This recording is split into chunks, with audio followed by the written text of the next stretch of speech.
Since until now we are 62 participants, I will be sharing my screen now.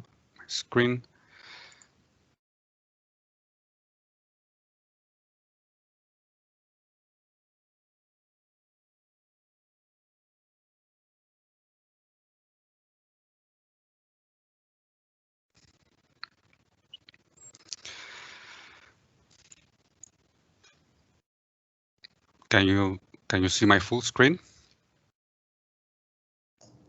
Kostas, fine. Yes, Kostas. Okay, good. Well, I would like to, before I do that, I'd like to activate the sound.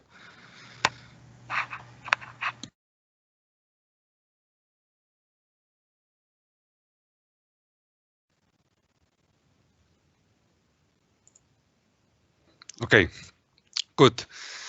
So this is an online event hosted by GeoImaging Ltd and co-organized and co-hosted by the Cyprus University of Technology and the Sewerage Board of Nicosia. My name is Konstantinos Smagas. I'm a project manager and coordinator of this Erasmus Plus project. And what we're gonna be having today is from 10 to 11. We're gonna be looking at to the ARinfuse project, which is how AR is augmented reality is bridged with utilities management through academic and professional training. This is the first session. Then we're gonna have a 5-minute short break, and from 11:05 to 12, we're gonna have the stakeholder session, which is called Putting Innovative Tools into Practice. We're going to have experience in potential of AR, VR, and smart geospatial applications. First of all, we will try to transmit our experience with dealing with stakeholders, with users within the project, and then of course we give the floor to the people. To the users, to the actual institutions, organizations who can adopt these kind of technologies. We're going to have some interesting presentations by really well-known companies and public organizations that are dealing with underground and surface grids. And then we're going to have another small break, and from 12:15 to 1:30, we're gonna browse through the Moodle platform. We're gonna select specific modules that we want to provide you with, and to have an idea what our material looks like, and to kick off the training process.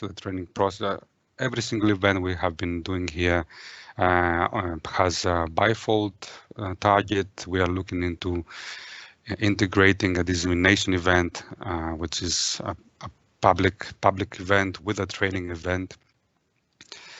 And today with us, we have students, we have researchers and academic and utilities professionals, technicians and managers. And even though this was primarily focusing within Cyprus, well, we have quite some participants from abroad. I've seen here there are people from Croatia, from Germany, from the UK, of course from Italy, and of course we have our overseas partners that we have been developing this project together. So before we go on, I want you to grab your mobile phone, and we can start to get to know each other a bit. And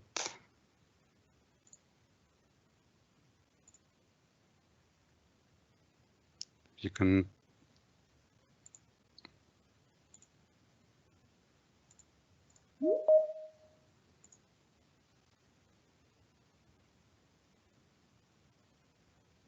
you see my screen here?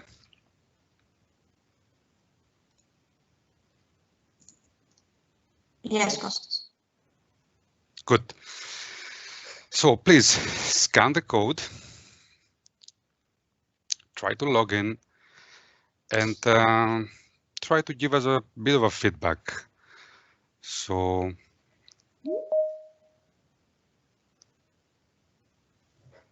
I will do the same.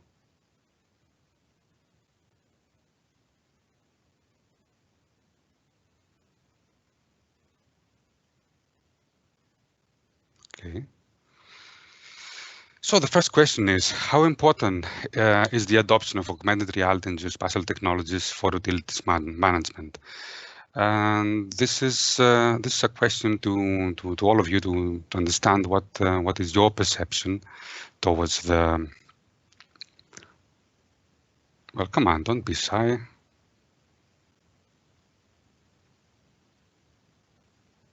Try to vote. Do you think it's important? Do you think it's moderately important? Do you think it's very important? Slightly or unimportant? I think here, yeah, votes are starting to gather. Definitely there is an inclination towards the importance.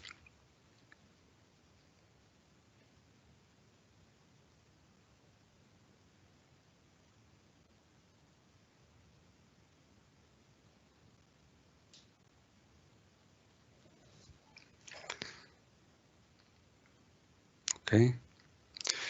Yes, this is a session that we have been running since the beginning of those events because we thought it would be good to just give the floor to the audience and for us to have an understanding how the audience feel about this kind of technologies and the way we want to interact with that. Well, until now we have 20 responses, 19 responses. 58% of the people think it's important. 21 is very important. So I would say that this is mostly so people are definitely interested. Definitely people see that there is a bit of importance there. Okay, good. I think we're gonna switch to the second question now. Okay, so people are starting to get a grip on that. Thank you for participating here. So in your opinion and from your experience, does your organization use tools such as augmented reality to perform day-to-day operations? This includes, of course, training or managing infrastructure, knowledge transfer within academic institutions, for example, or safety and security.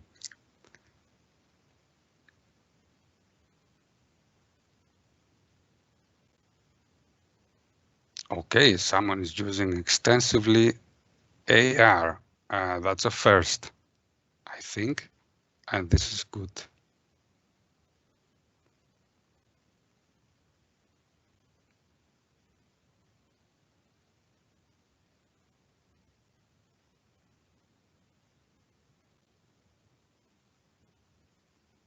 Nice.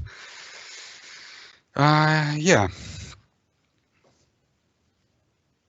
What's really interesting here that we didn't have in the previous events is the fact that some people have no idea, which means maybe there is a lack of communication within the organization, or it's a subject that never came up, probably. But the most predominant voices here is that yes, there is some kind of use, or there is not at all. So I think there is a tide here.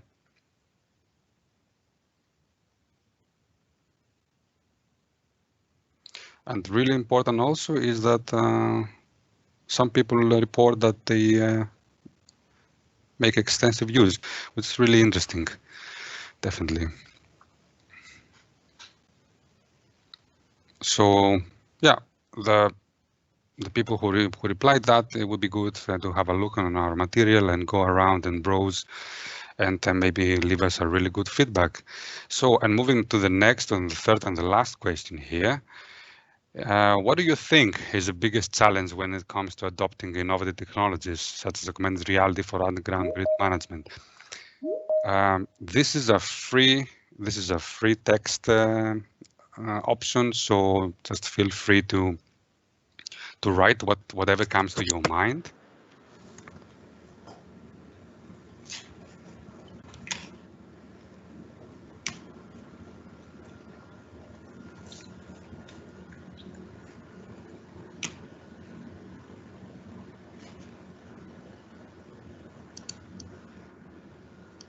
Okay. Maturity, trained staff, knowledge, enough resources, data. Okay, that's something that we are kind of accustomed to see. Budget restrictions, trained staff. Okay, I don't know. Yes, valid. That's a really valid answer. Data, yeah, of course. It's something we have that all the time with our events. Localization.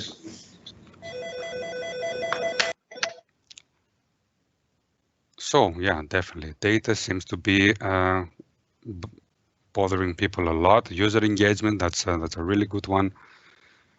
The way we design tools, for example, to make them more user friendly.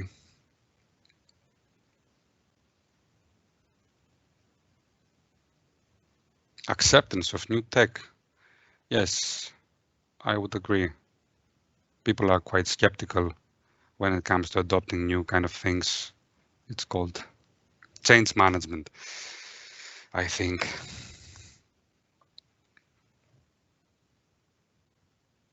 Okay, so pretty much you have an idea what is the biggest challenges. Yeah, we all of those concerns, all of those challenges, we try to take them on board our material and try to tackle them. Culture, that's interesting.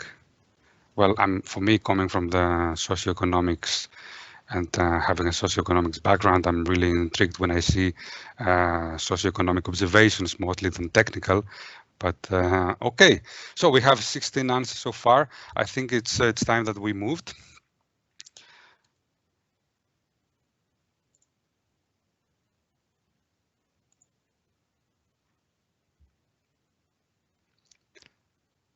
Can you see my presentation again?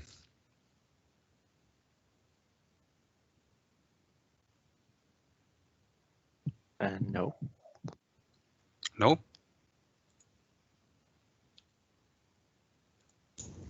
I can see the presentation. Okay.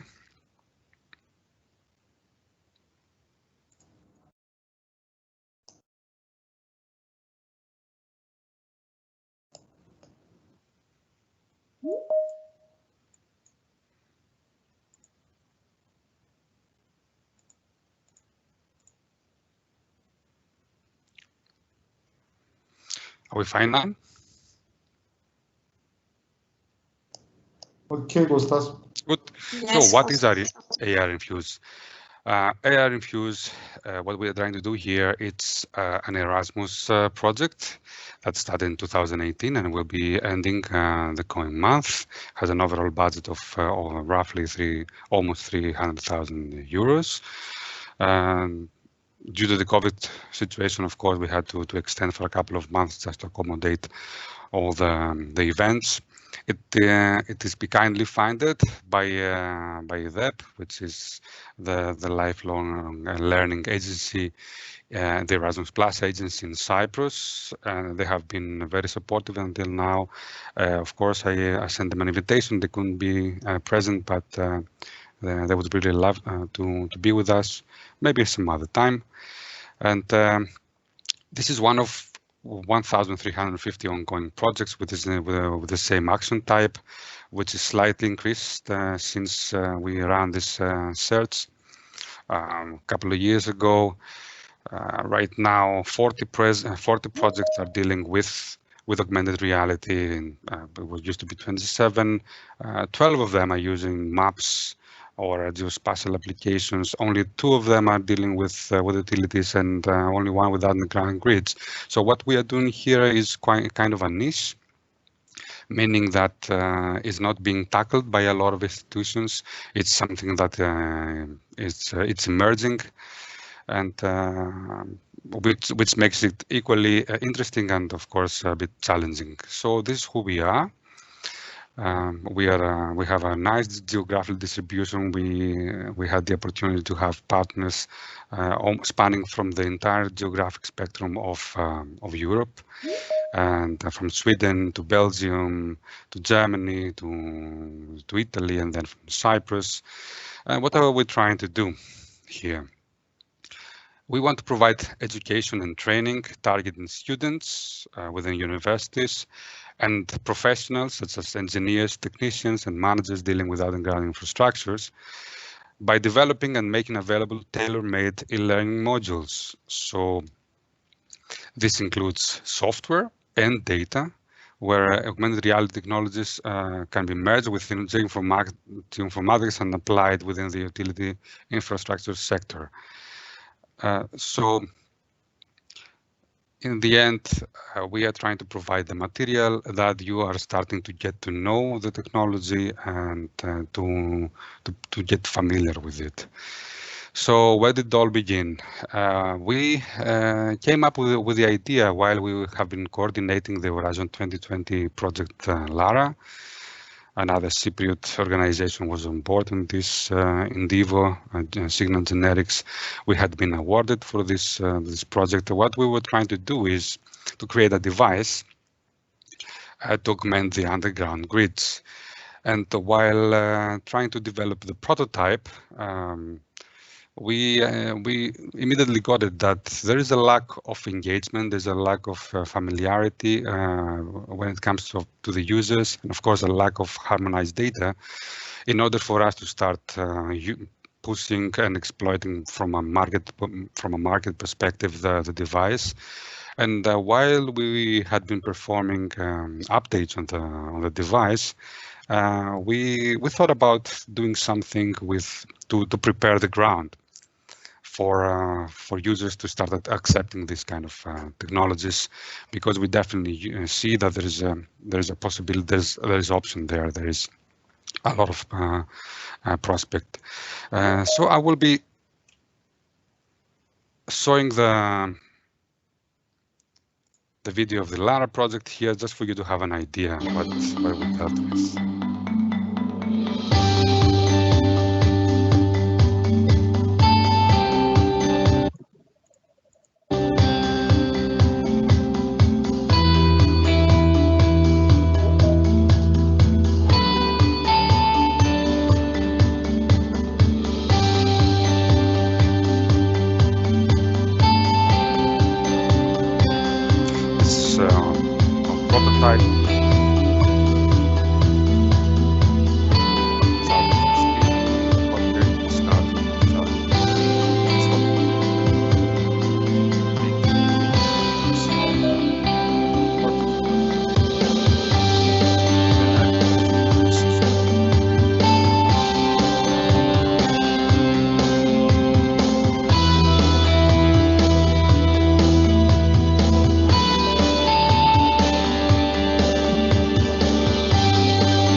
So that has been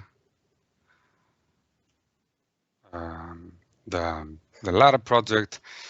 Of course, the LARA device, even though it was quite promising, and we were really close into bringing it quite fast in the market. So, I mean, it didn't happen the way we envisioned. However, still it is under development.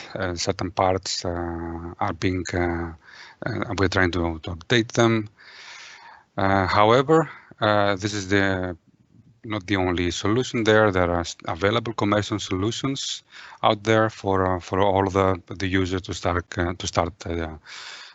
working with them. If you would like, you can contact me after the session. If you would like more information on that, I will be happy to give you some examples.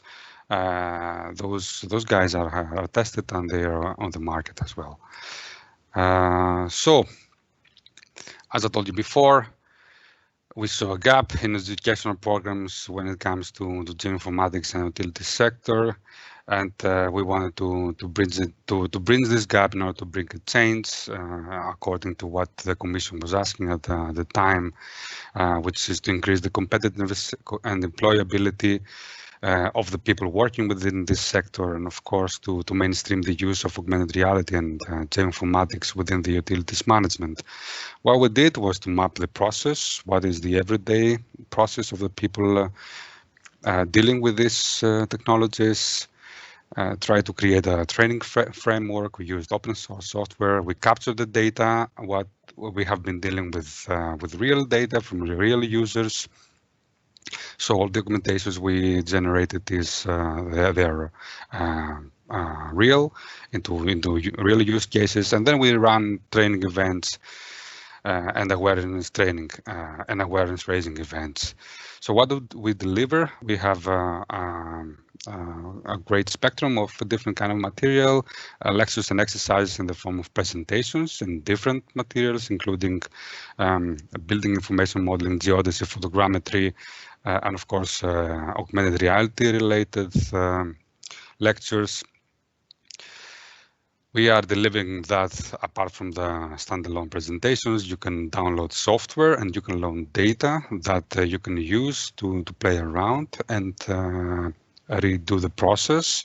This is an intuitive process that guides you to have a better understanding what are the basic principles of creating an augmentation, what would be the basic building blocks that the technology is based on. We're using the Moodle platform, which is a state-of-the-art educational platform within the Erasmus Plus and beyond. After the end of our meeting today, you will be receiving login accounts and you will be given access to the platform and to start playing around with the material. And of course, the vehicle under which we are trying to make it more vivid, more known is multiplier events, 5 of them. Now we are just running the last of it. We have been to Sweden, Italy, Germany, and Belgium until now. And of course, we have been launching training events.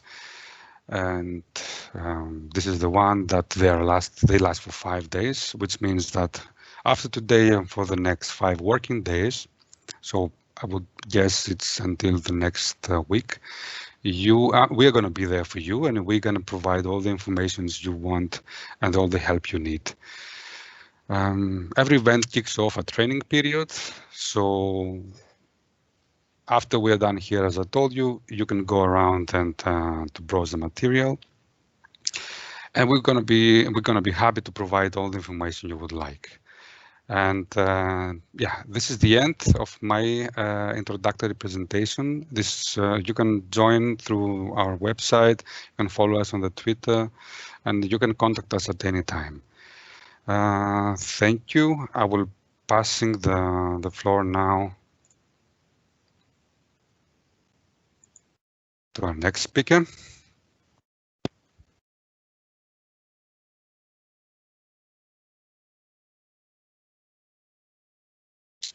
Narek.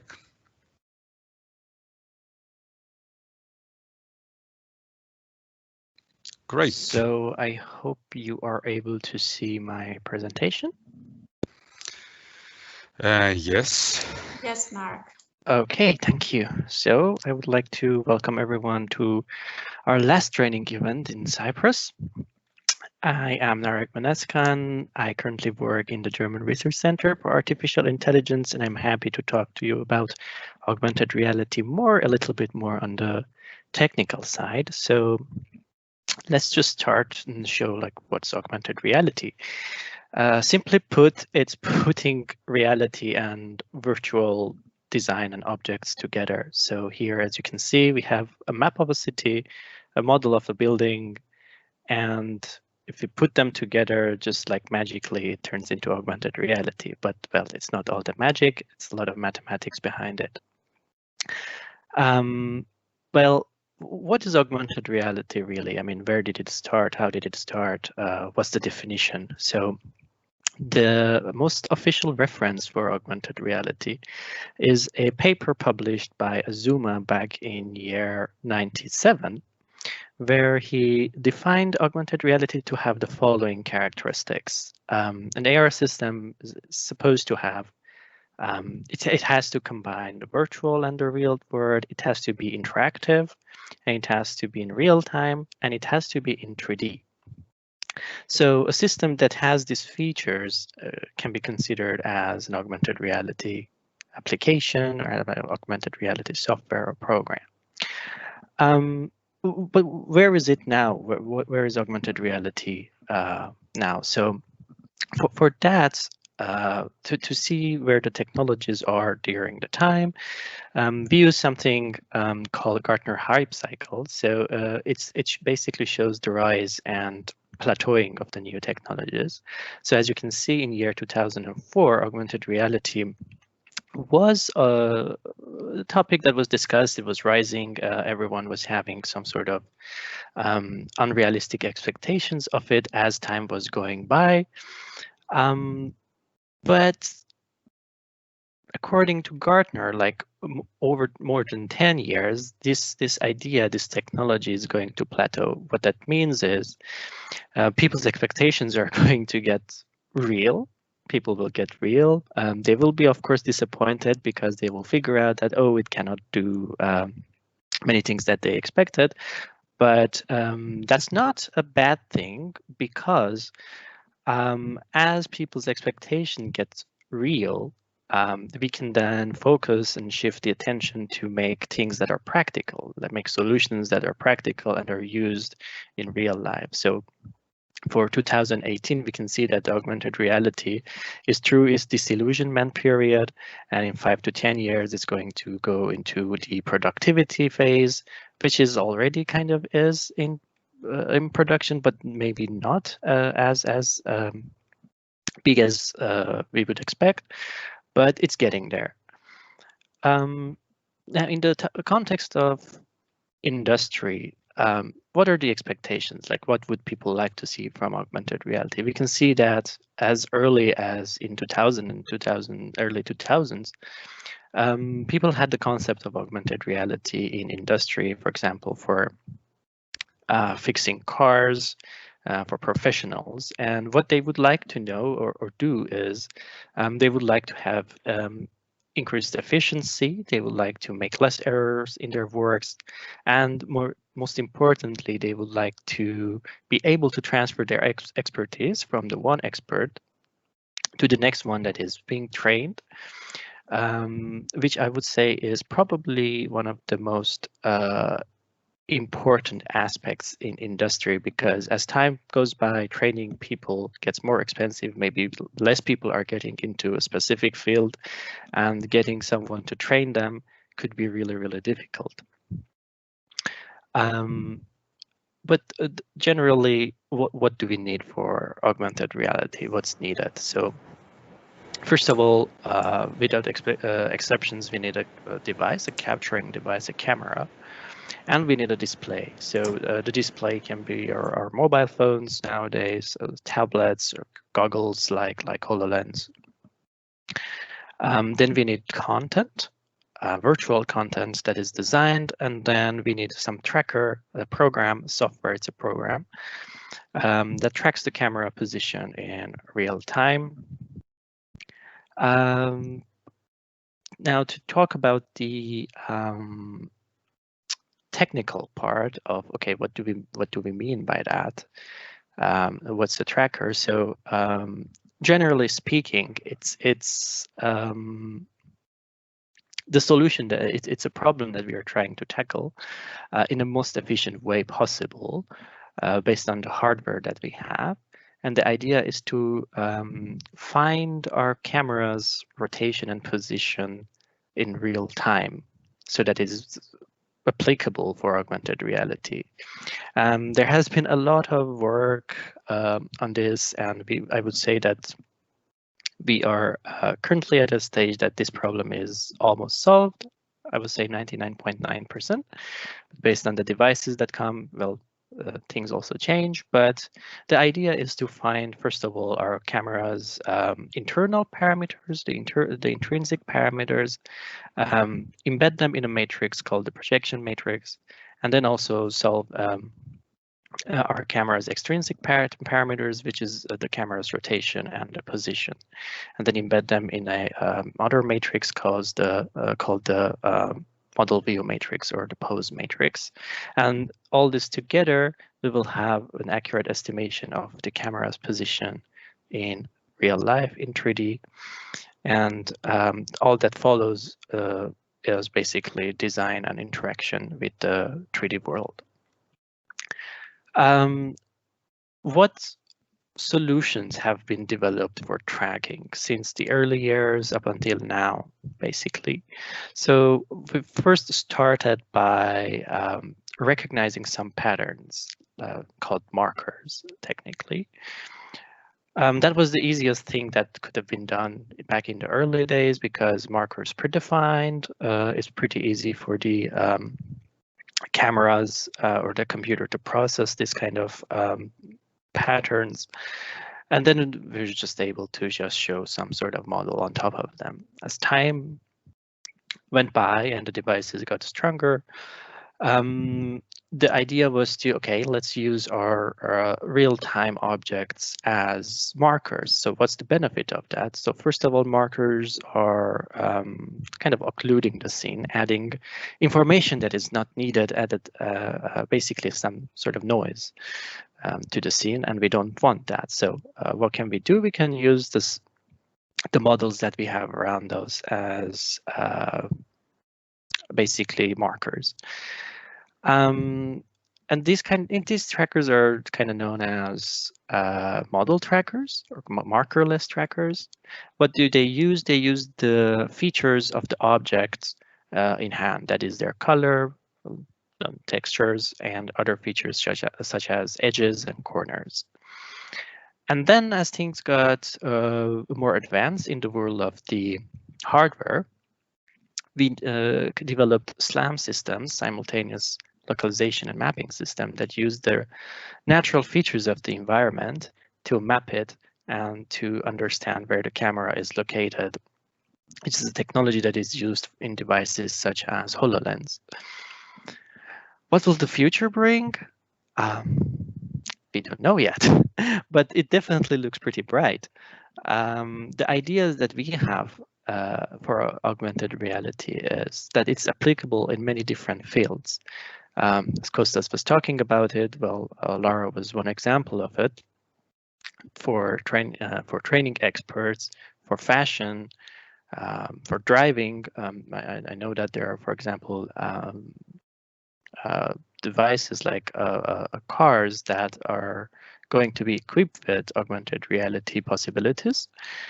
Maybe even for flying, maybe they will be able to help pilots to carry out some tasks. They can be used in fashion, and so. But now, what kind of concepts are there for augmented reality? So as time goes by, the ideas have got complicated. First of all, it started with computers, webcam, and now then tablets, and then mobile phones, and now glasses. And now there are like research about contact lenses is going to be embedded in the eye, is going to be used by people for augmented reality.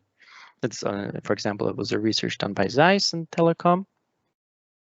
And then people talk about, okay, we do this, but then what sort of features the augmented reality application should have? Like, how smart is it going to be? And this is something that is defined in relation to the human. So what's needed is new software and new algorithms for this purpose. And the idea is that whatever software that is going to be, it needs to be possible to use it everywhere. It has to be applicable universally, has to understand the environment that is it, needs to understand the user's actions, like the interaction, what's the user doing, and has to be able to adapt to the user's need. So that's the concept of cognitive augmented reality. As I said, one project that augmented reality was applied, and Kostas talked about it. I'm going to briefly mention it, was the LARA, which was for visualization of the underground facilities. As we can see that we had a sort of specific device that was made for it. And then it was, for example, for display, we were using the tablet's screen for display, and for localization, and it was able to localize with Galileo. Some examples of LARA. So we were able to see the underground infrastructure, the pipes, their curvature, and also additional data that was included for each site. Another concept, for example, for augmented reality, so we talked about the cognitive one, but another concept was augmented things.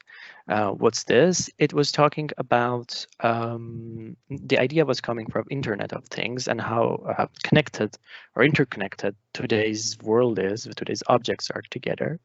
And the idea was to embed some sort of a chip device by manufacturer in the devices that they produce. And this chip device contains the necessary information, let's say the augmentations, or any kind of metadata that is going to be visualized. And our device, whether it is like glasses or tablet or a smartphone, can be connected to this chip via some sort of protocol. Let's imagine Bluetooth or Wi-Fi.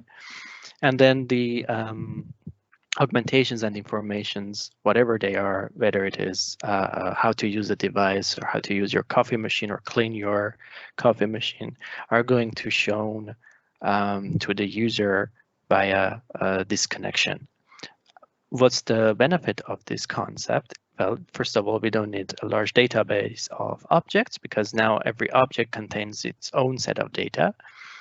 There's no need for an internet connection, and then you're going to only need a universal application that is what all it's done is going to do is going to connect to the specific device that you want to see the augmentations for.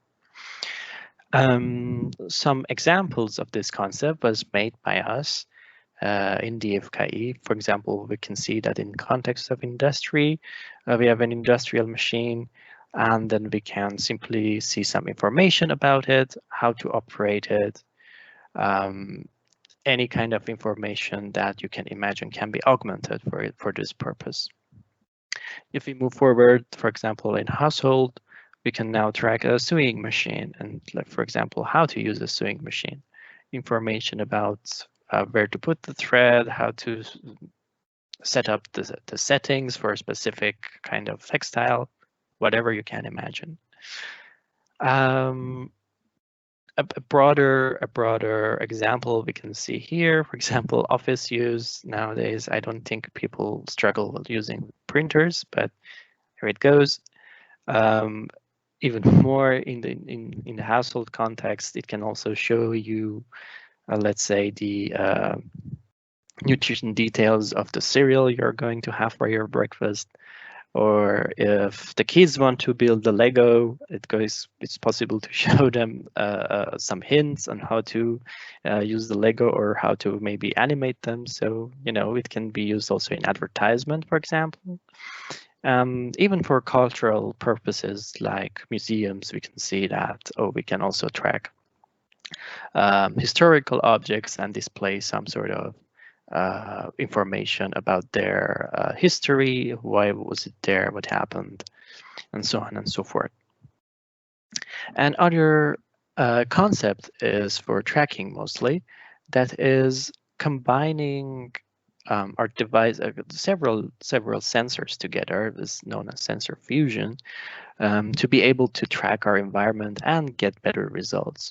A work that was also done in the very, very early years by our group was to combine the camera's measurement with an inertial measurement unit. What it does is it makes the tracking very, very robust, and combined with the vision-based methods, we will get more accurate tracking. And then when you have a very good tracking, then you can build better augmentations, more stable on top of them. Now the applications gave some examples of it, but for example, in the context of industry, one thing that we talked about was has to be adapt to the environment, also recognizes the user's action. So here's an example. So we are trying to fix this machine or whatever machine. Some person is hired and they're new and they don't know if the problem is solved or not.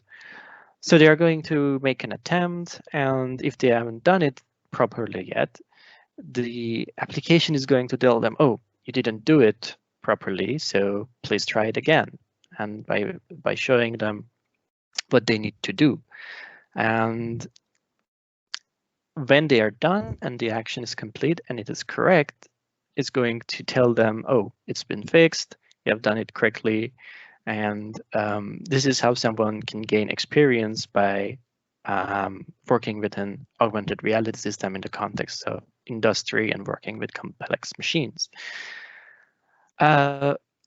Maybe most of you or some of you have heard about deep learning and machine learning.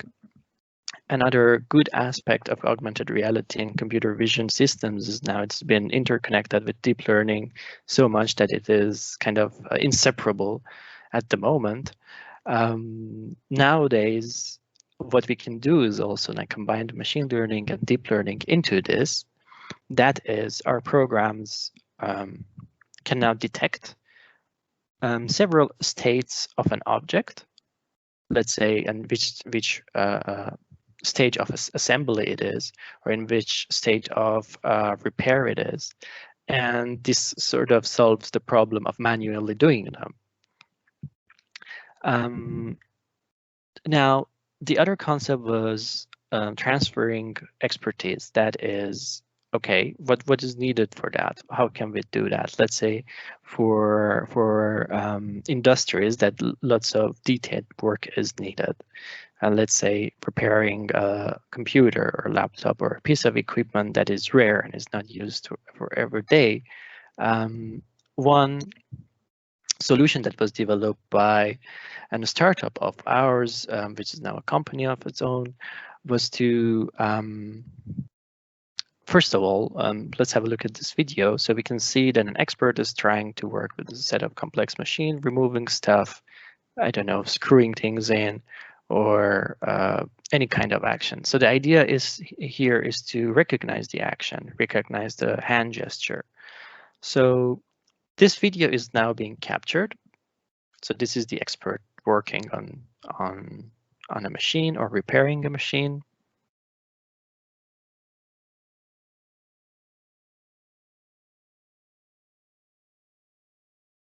Okay, I'll cut it a little bit. And then what's happening is after the video is recorded, then we move forward to a phase called the action recognition phase. What's that? That is what's the expert's doing, recognizing his actions, his hand, and the hand recognition. And then what we do is we add additional descriptive content, the virtual contents on top of it. And then we simply transfer this knowledge to the next person. So what the next person is going to see is something like this.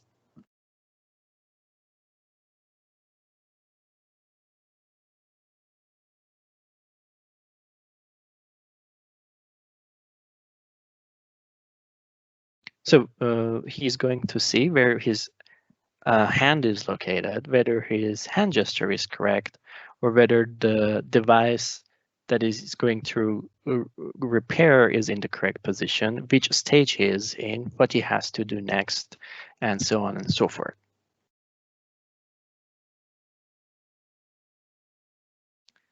Now, I would like to wrap up my presentation quickly. So what we talked about, that I would like you to remember the most important parts as characteristics of augmented reality. It has to be 3D, it has to be interactive, it has to be in real time. One problem that is the fundamental problem of augmented reality is tracking, the pose estimation problem. That is also camera calibration is also kind of embedded in this pose estimation. And also the concept of implementation for augmented reality, that we have augmented, we have the cognitive AR, we have the augmented things concept, and then there is the learning and the transfer of expertise. With that said, I would like to end my presentation and give the floor back to Kostas. Thank you very much. Thank you very much, Narek. At some point, I think we saw a person switching some, tuning some things. Was it you? Maybe. Okay, I thought so.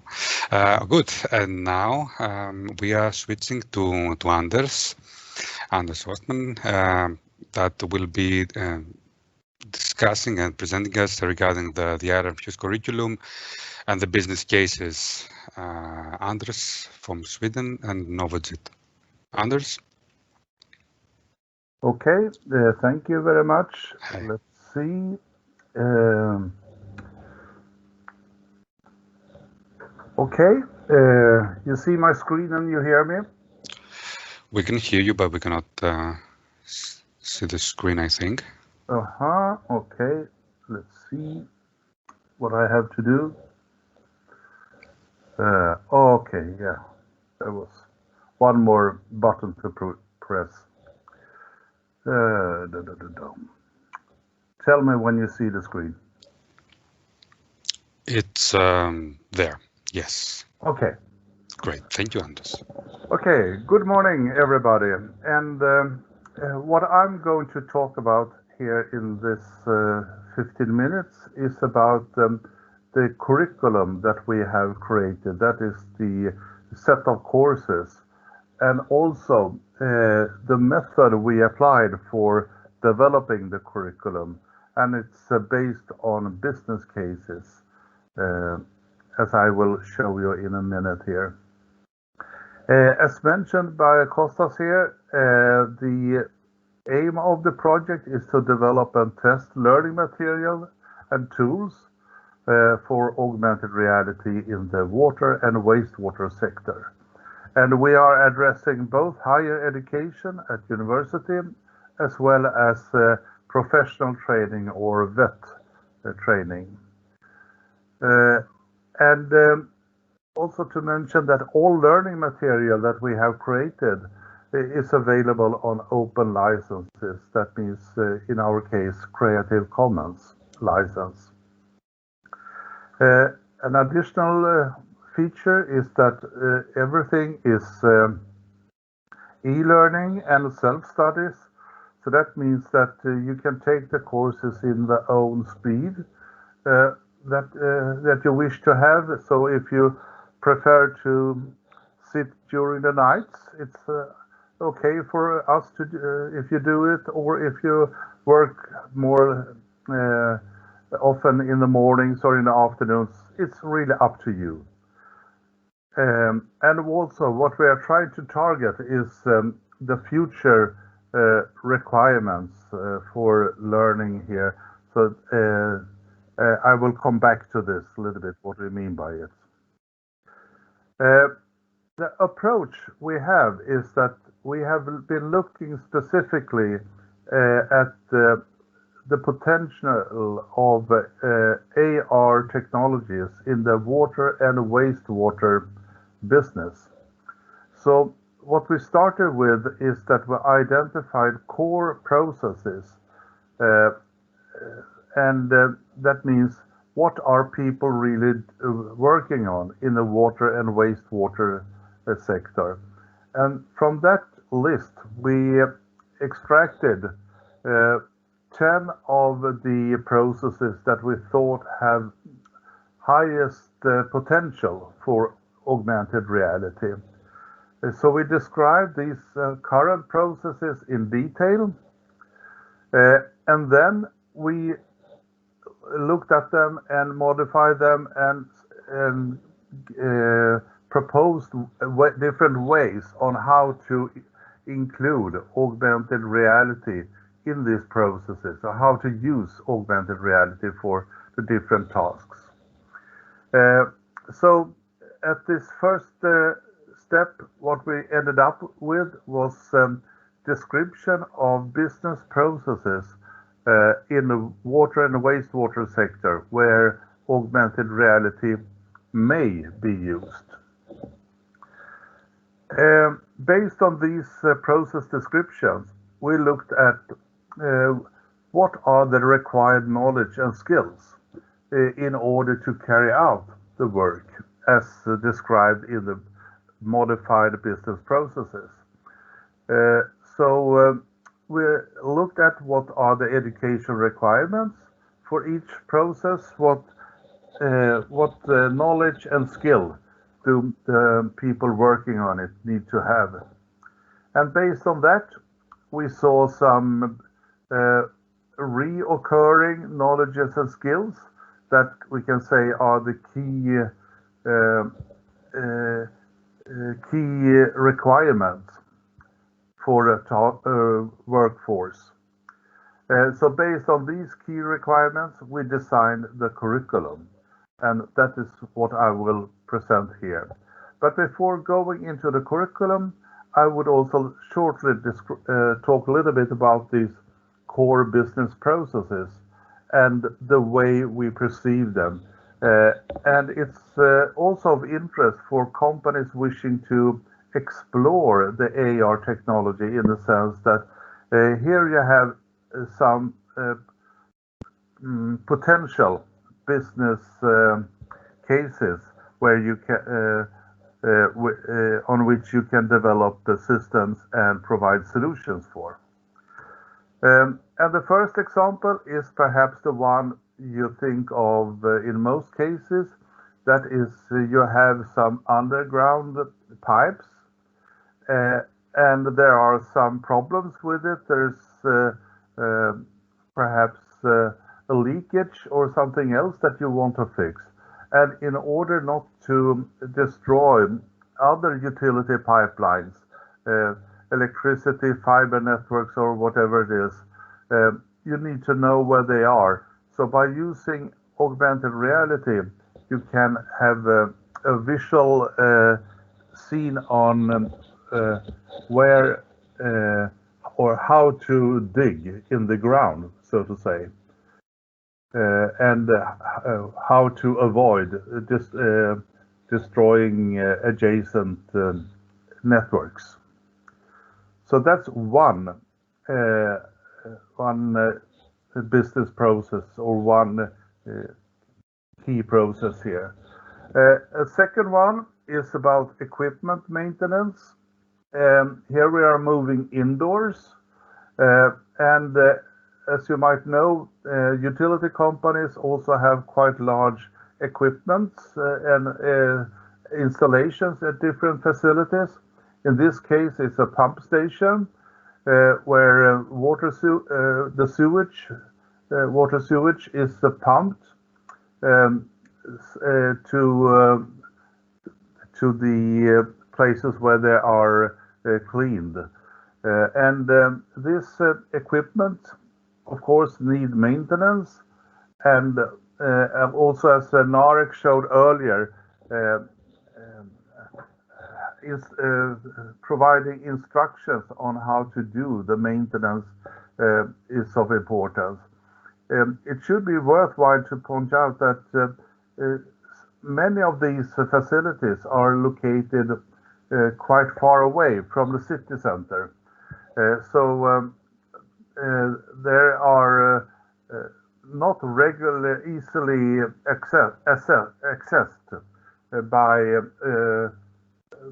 most people. So, but you have, for instance, watch guards that are looking after the facilities all the time, and in order to save money, they can also do some of this maintenance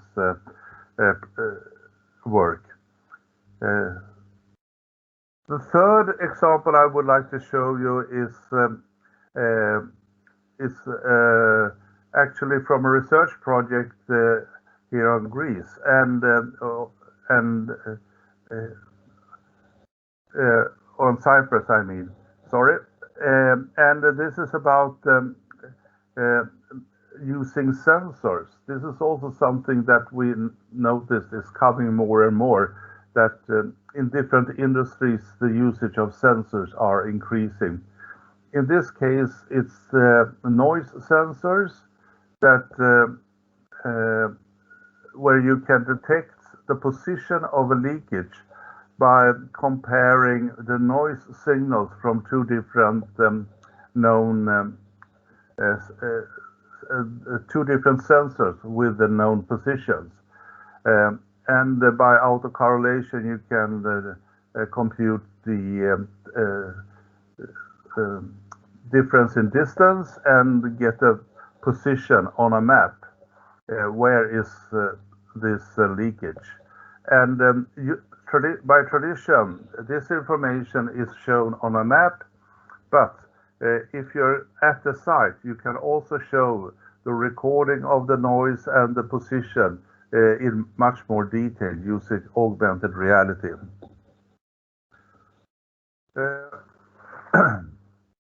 We also had a look at other AR processes that could be of interest in water and wastewater industries, inspection and cleaning, and indication of connection locations. Also, planning and design of new assets is of interest, and there's a potential here. Procurement of equipment and plant management, and so on and so on. So we have described these processes in more detail, and they are available in our reports. But based on these process descriptions, we extracted the key competence required for people working on augmented reality in wastewater and water industries. So we have created a number of courses, like for 1 or 2 days each. That's the professional training courses. And as I said, they are based on e-learning, and also they are open, Creative Commons. We have actually one problem, that is that the software, we are lacking some software for some of the courses. But in most cases, we have suitable software, and in those cases, the courses are practical oriented. So that's something we have strived for, but we have not succeeded 100% of that. And also, the courses can be applied at the university in university programs without any problem.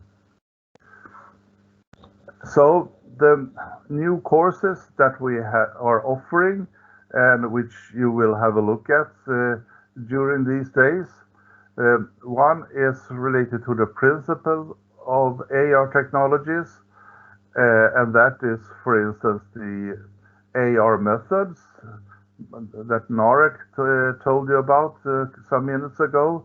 For instance, the device calibration and registration, or post estimation, as it's also called. And also there's a course on some different AR domains and applications. Then we have a set of courses specifically for utility networks. One is putting AR in operations, that is more related on how do you implement the technology in organizations. And we will have a look on that course a little bit more in detail after the break. We also have a course on from spatial data to augmented reality. That's more about the data processing part. And also we have course on visualization. And then we have also the tools for utility management.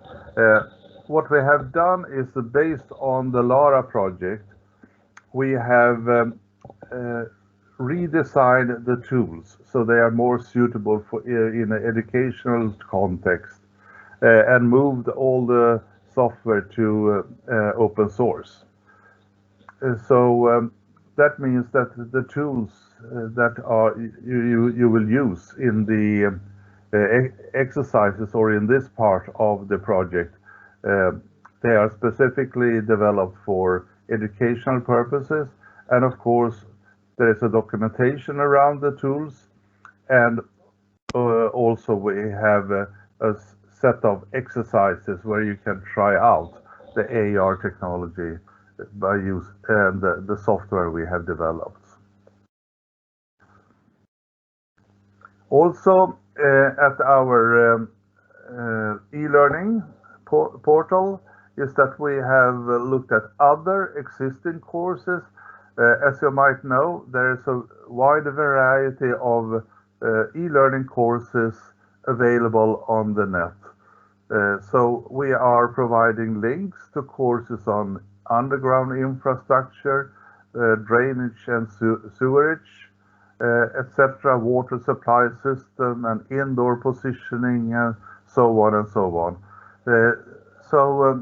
These links we also have in our e-learning system on the Moodle platform.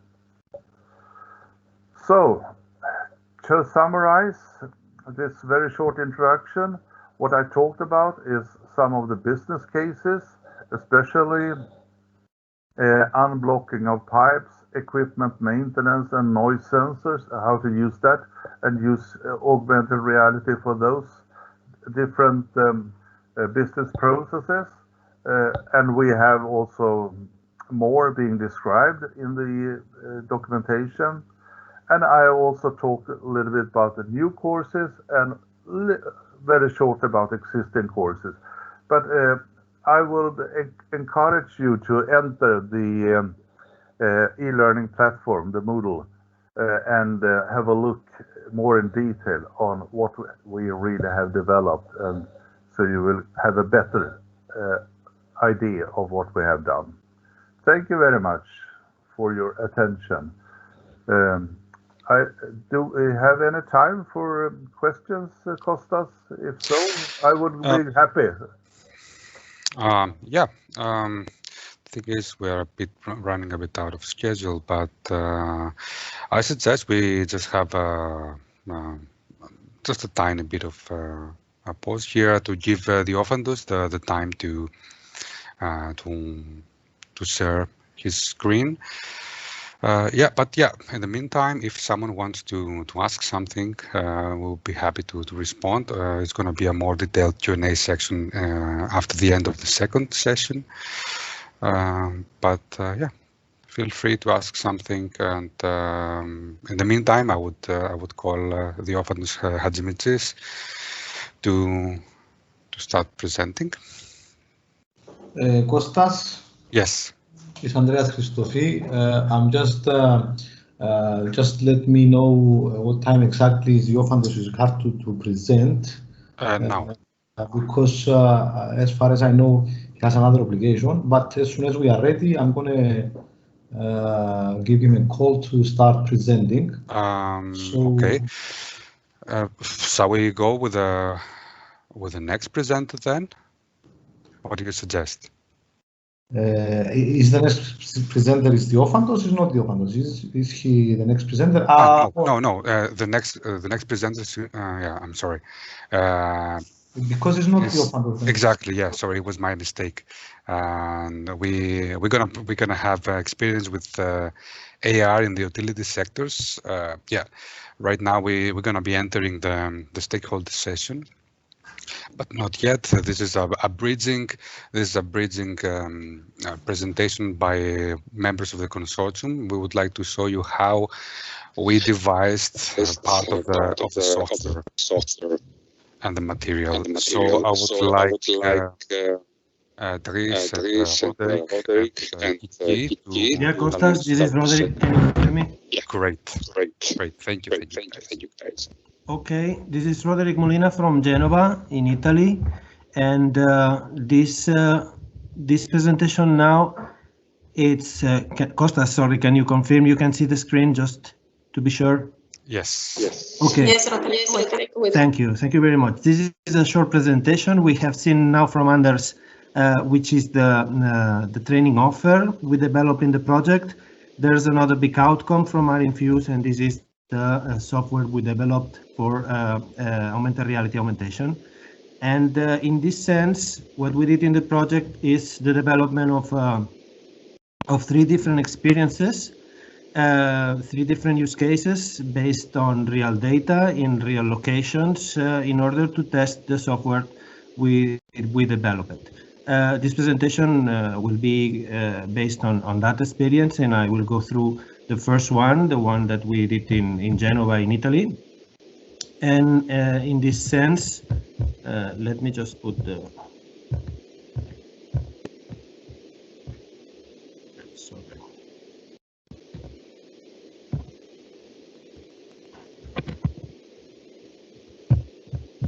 Sorry, Kostas, I have one problem here.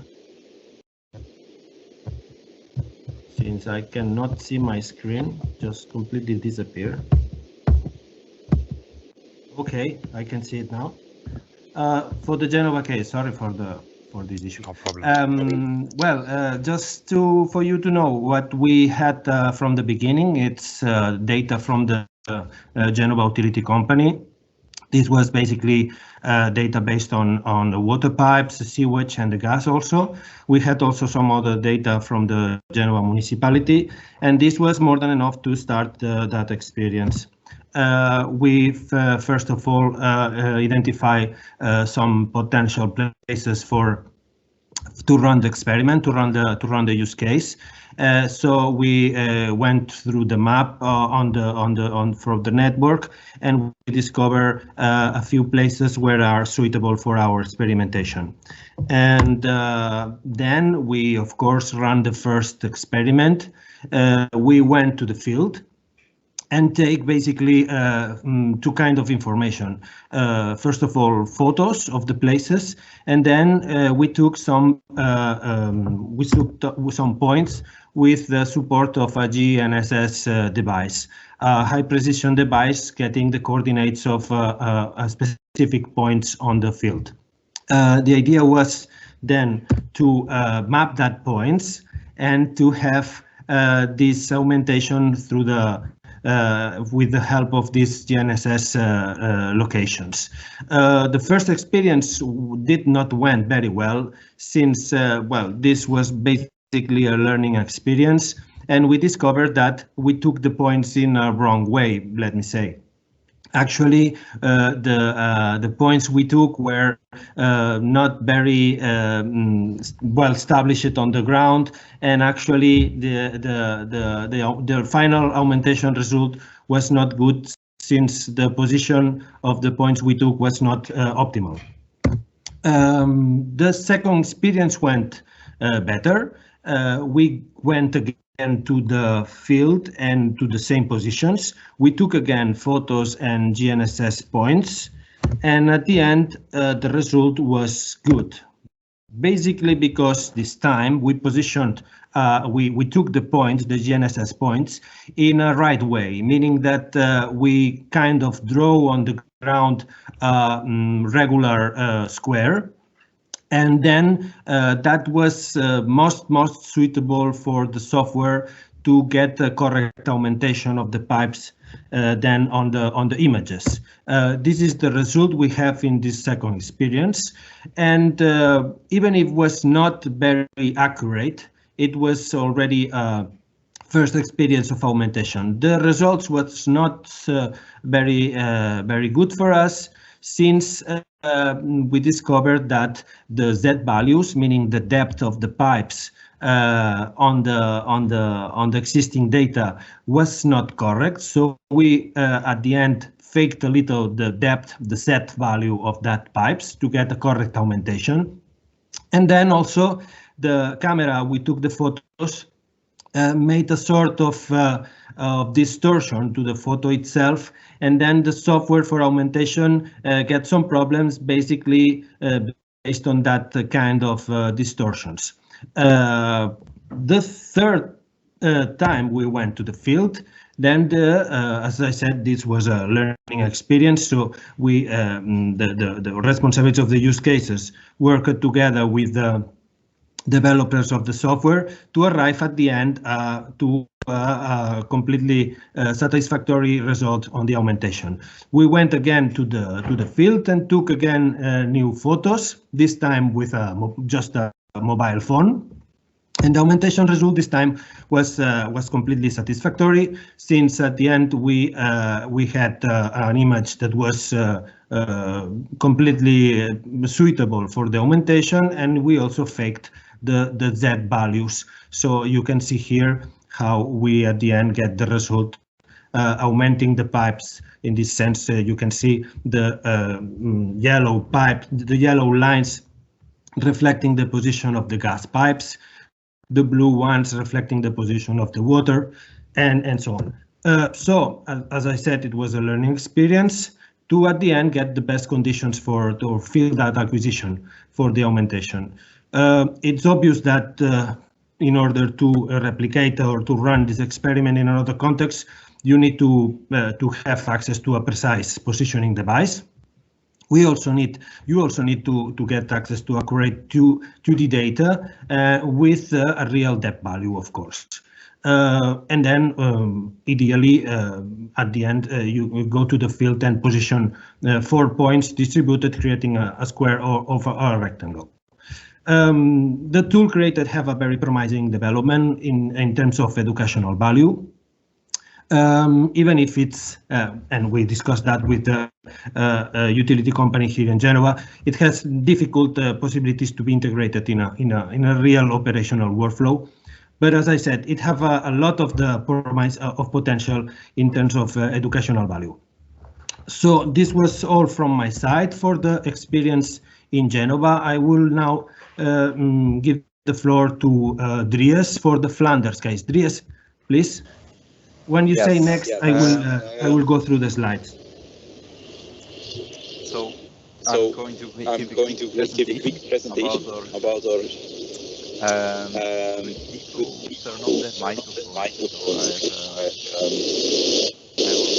I will give myself double.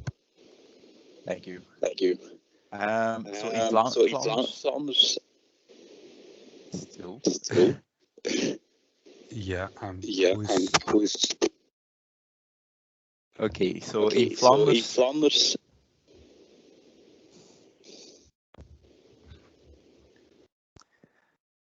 In Flanders, mostly augmented reality is an exploration phase at utility companies. They are looking at which use cases. Roderic, can you please keep your mic muted? Thank you.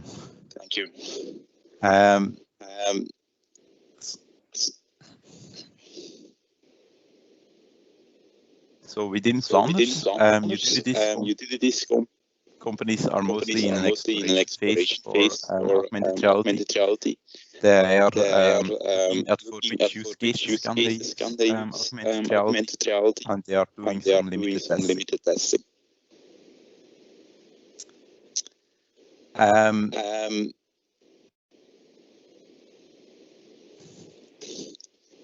They are also the most test that they are performing is a test on gas systems. I'm afraid, Dries, we have a lot of feedback. Yeah, I know it. I know it. So I'm going to mute everybody and keep your microphone muted. Okay. So now I don't think that there is any feedback. Otherwise, interrupt me again. So the most important test that has been done in Flanders is doing a test on trying to use augmented reality to allow technicians at office to support field workers that are in the field through real-time information sharing with augmented reality goggles. The goal here is, the main goal of the company that did this test was to address an issue that they are having. They are having a lot of their most experienced field technicians that are becoming older and that are likely going to need to transition to other jobs that are less physical demanding than their current jobs in the field. And the company wants to be able to retain the expert knowledge and be able to use the expert knowledge of these field technicians in the field. And so they are going to allow those technicians to transition to a more office job. And so during their office job, they can use augmented reality goggles to support the new technicians in the field and to also provide some on-the-job training for those new technicians. Next slide, please.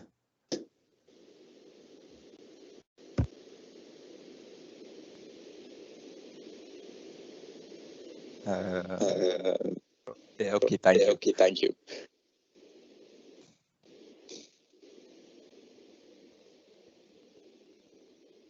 And I think yes, it's back again.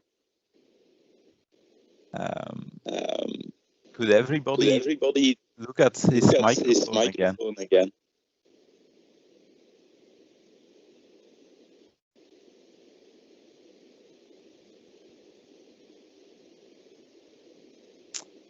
Okay. If it's too bad, interrupt me again.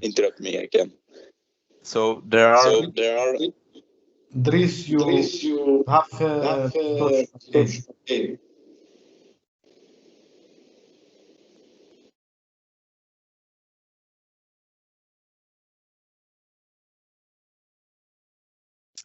So communication at the moment is still really an issue in Flanders, or that has the test pointed out, because there is the augmented reality devices that I have done test with didn't support integrated receivers in the augmented reality device, which always meant that they had to use external receiving devices. And they also found out that because the utility company often worked in more remote areas, but this is a bit relative because Flanders is really densely populated.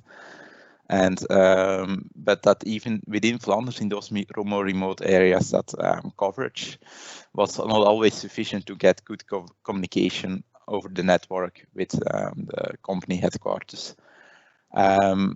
Furthermore, there were also some safety concerns, mostly due to the fact that the augmented reality goggles that they were using were going to restrict the spatial awareness of the user, which could be dangerous in the confined spaces where the workers were expected to perform their job. And there were also some hygienic concerns, which have become more important due to the current situation. The fact that it was difficult to clean the material of the augmented reality goggles and thereby to share the goggles between multiple people. Important during the testing, they also found that for rolling out augmented reality devices, the human factor was really important because their technicians often forgot to take their batteries with them in the field and to charge their devices.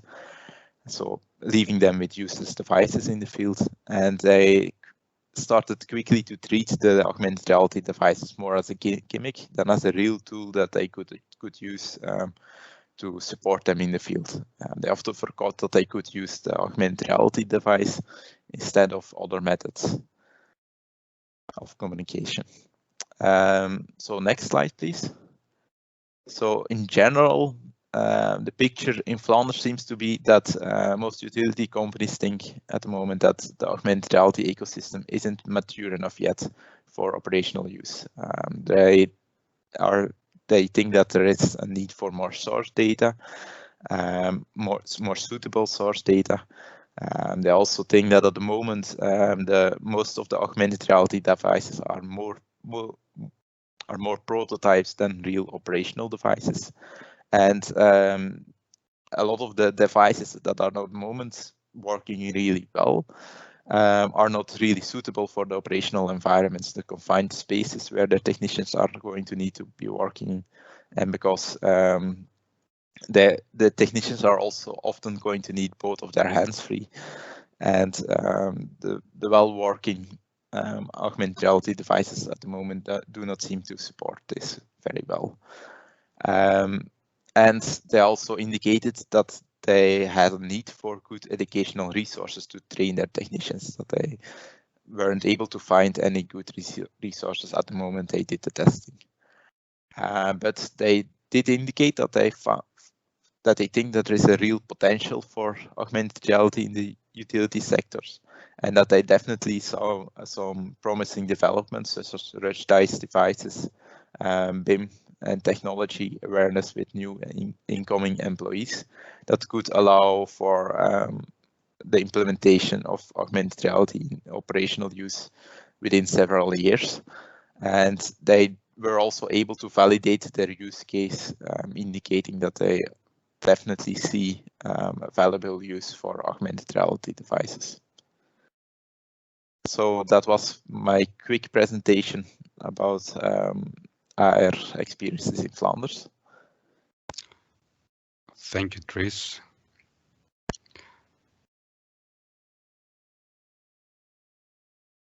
Yeah, Kiki. Hi, everyone. Welcome all. This is Kiki Charalampous from the Sewerage Board of Nicosia, and I will be presenting the Nicosia case.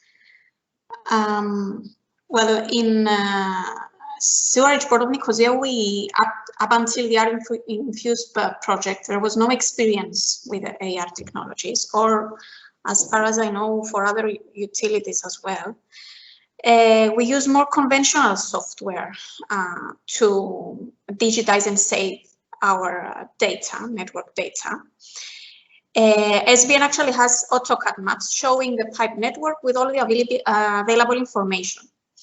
The problem is that these data are not accurate and not reliable. So we don't actually have all the necessary and reliable data we need. Next slide, please, Roderic. For the Cyprus case, so we used a problem that came up with a large 800 millimeter pipe that needed to be replaced. Well, replacing such a big pipe, which is in operation and full of sewage water, etc., it's not an easy job. So our other option was to install a new pipe parallel to the existing one. However, the presence of other utilities on site was a bigger problem. There was no space actually to install a new pipe.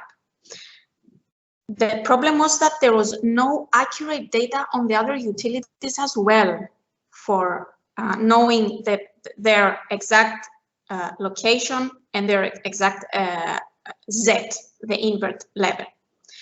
We asked and received some data from the other utilities, but it was not that accurate and reliable. So our final option was to go on site and capture all the data we needed for the SBN pipe, as well as for the other utilities. Next slide, please, Roderic. So this is what we had, the available data we had up to that point. A map showing the manholes and the pipes and the house connections of the sewerage network. Next slide.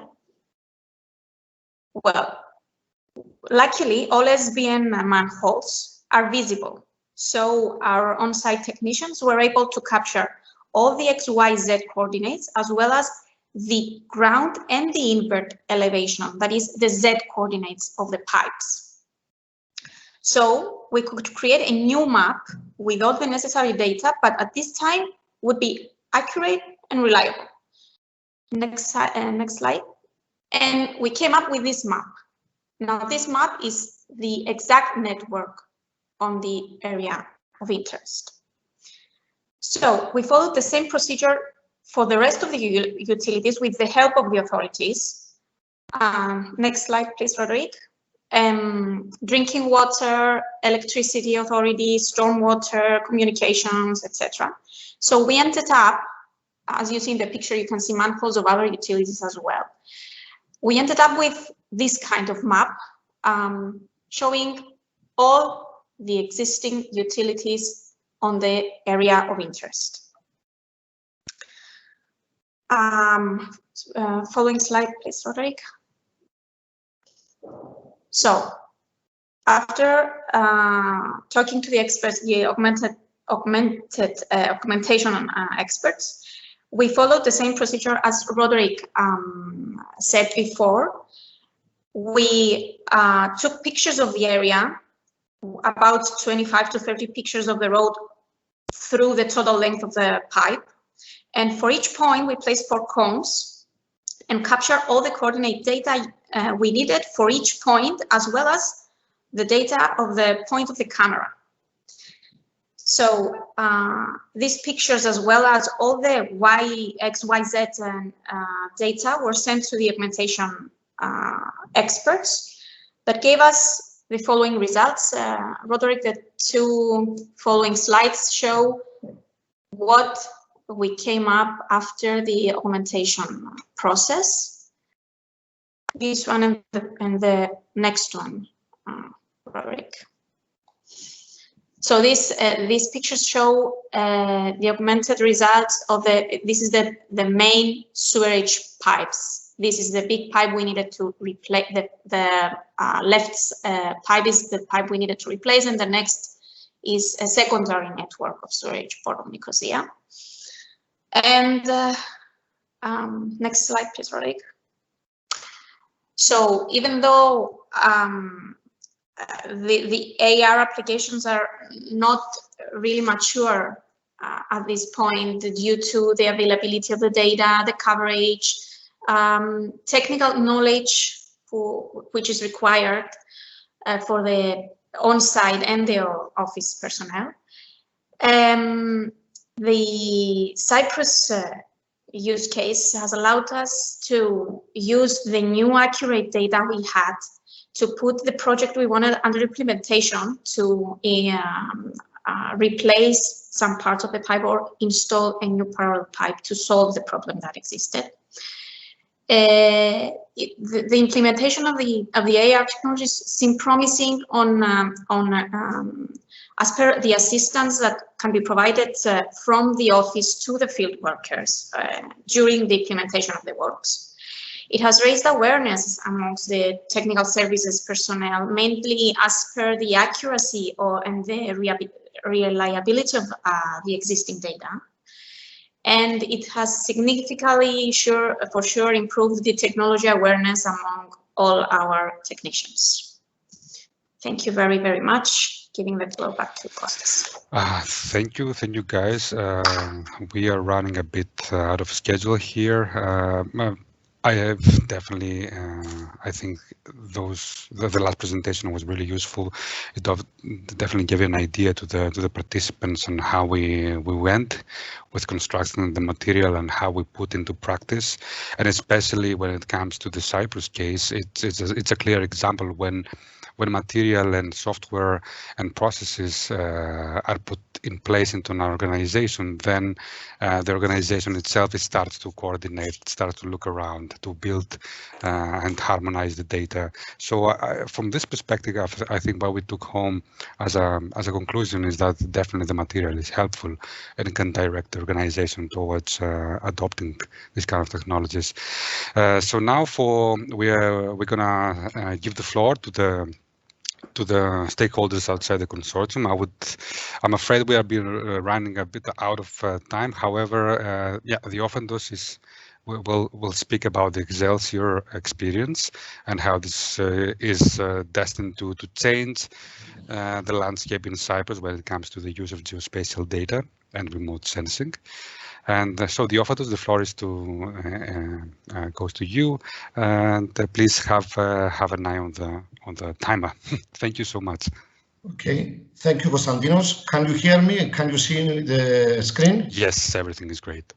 Okay, are a lot of slides, but I will try to pass them very quickly. Before we start, I would like to express my sincere thanks, gratitude, and appreciation to Konstantinos Smagas and GeoImaging for the excellent coordination of the ARinfuse ERASMUS funded project. I would like to express also my sincere thanks to my colleague Andreas Christofi at the Cyprus University of Technology for his great contribution, and the rest of my team that have already contributed on the preparation of educational material. I would like also to express my thanks to the rest of the partners of the ARinfuse funded project from Erasmus. Very quickly, what I'm trying to tell you, a brief introduction. I am full professor at the Department of Civil Engineering and Geomatics at the CUT. I will give you a brief introduction of who we are, what is the ARinfuse, Excelsior Horizon Teaming Project, Eratosthenes Centre of Excellence, and how Eratosthenes adopts the quadruple helix innovation model, and some quick slides about our activities. Who we are based in Limassol, at the Cyprus University of Technology. Here is a snapshot of the old town of Limassol. We have been established on 2007. We ran our educational programs, undergraduate programs, on 2007, and we are based at the Faculty of Engineering and Technology, which consists of 3 departments: the Department of Civil Engineering and Geomatics, Department of Electrical Engineering and Computer Engineering and Informatics, Department of Mechanical Engineering and Material Science.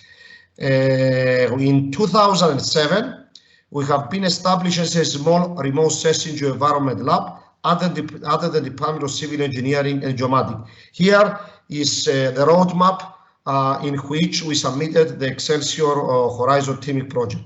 In 2016, we submitted the first stage proposal, which is called Excelsior, under phase 1 of the widespread call. In 2017 and 18, we ran the first stage project, and in 2018, we submitted the business plan and the second stage proposal. In 2019, was one of the 14 proposals that has been granted, was Excelsior also. Here is a roadmap of our collaboration with our partners. For the last 13 years, we collaborate with NOAA, Tropos, and DLR. Up to now, we count up our members. We are 65 members in our team at the department. That consists from different disciplines: civil engineers, geologists, environmental, IT specialists, archaeologists, physicists, surveyors, engineers, geomatics, GIS, architects. Here is the team in action. We have a strong collaboration with NASA, and based of our 12 years experience, now we are on the stage to be transferred to the Eratosthenes Centre of Excellence, in which the sole member of the Eratosthenes is the CUT. It's a blending of several labs that participate in the Excelsior. We have the remote sensing lab, the space technology, geoinformatics, geospatial analysis, and the navigation lab. Up to now, for our 13 years experience, we participated in more than 75 research projects, and we coordinated more than 30 with funding sources from national, European Union, and industry. As a university, and especially in our department, we run 2 different masters: MSc in Geoinformatics and Geospatial Technologies, PhD in Civil Engineering and Geomatics, and BEng in Surveying Engineering and Geomatics, and a PhD There is we have announcement of PhD post 2-3 times per year. We are member of several networks like ESA, NASA, GeoISA, Israel Space Agency, NIREVS, Copernicus Academy, ERLINET, ARCLAT, UNESCO, ISPRS, ACTRIS, and METRIN. And our stakeholder hub consists more than 500 members from Europe and international. I would like to mention that this stakeholder hub has been extended up to now. We have more than 600 stakeholders from local and international arena. We contribute to ARinfuse, which is an excellent program, and there is the remarks of this project will be beneficial for the local sewerage boards, for local utilities, organizations under municipalities, under public authorities, and for the industry. Was especially to contribute on the educational part, but I would like to mention something. ARinfuse has the innovation and the highlight of this ARinfuse, this is my opinion, is the integration of different technologies together, like augmented reality, GIS, GPS. This was the extra plus highlight of this project. As a CUT, we contributed to the creation of the learning material, composed of training modules organized in different levels of knowledge, skills, and competence. And CUT was the coordinator of the whole effort of using existing pre-selected learning material for background knowledge, adaptation of existing learning material for CUT curriculum, and creating newly developing learning material. And we are very proud that today we have our students that have already joined this today workshop, and I would like to thank our undergraduate students from the Department of Civil Engineering and Geomatics. And the trainings was arranged online due to COVID-19. The trainings included presentation of the educational material and an introduction to the training models and the demonstration of the use of ARinfuse tool. Let's introduce the Excelsior Horizon Teaming project, and the whole idea is the new Center of Excellence with the acronym Eratosthenes Centre of Excellence is to be established as a digital innovation hub.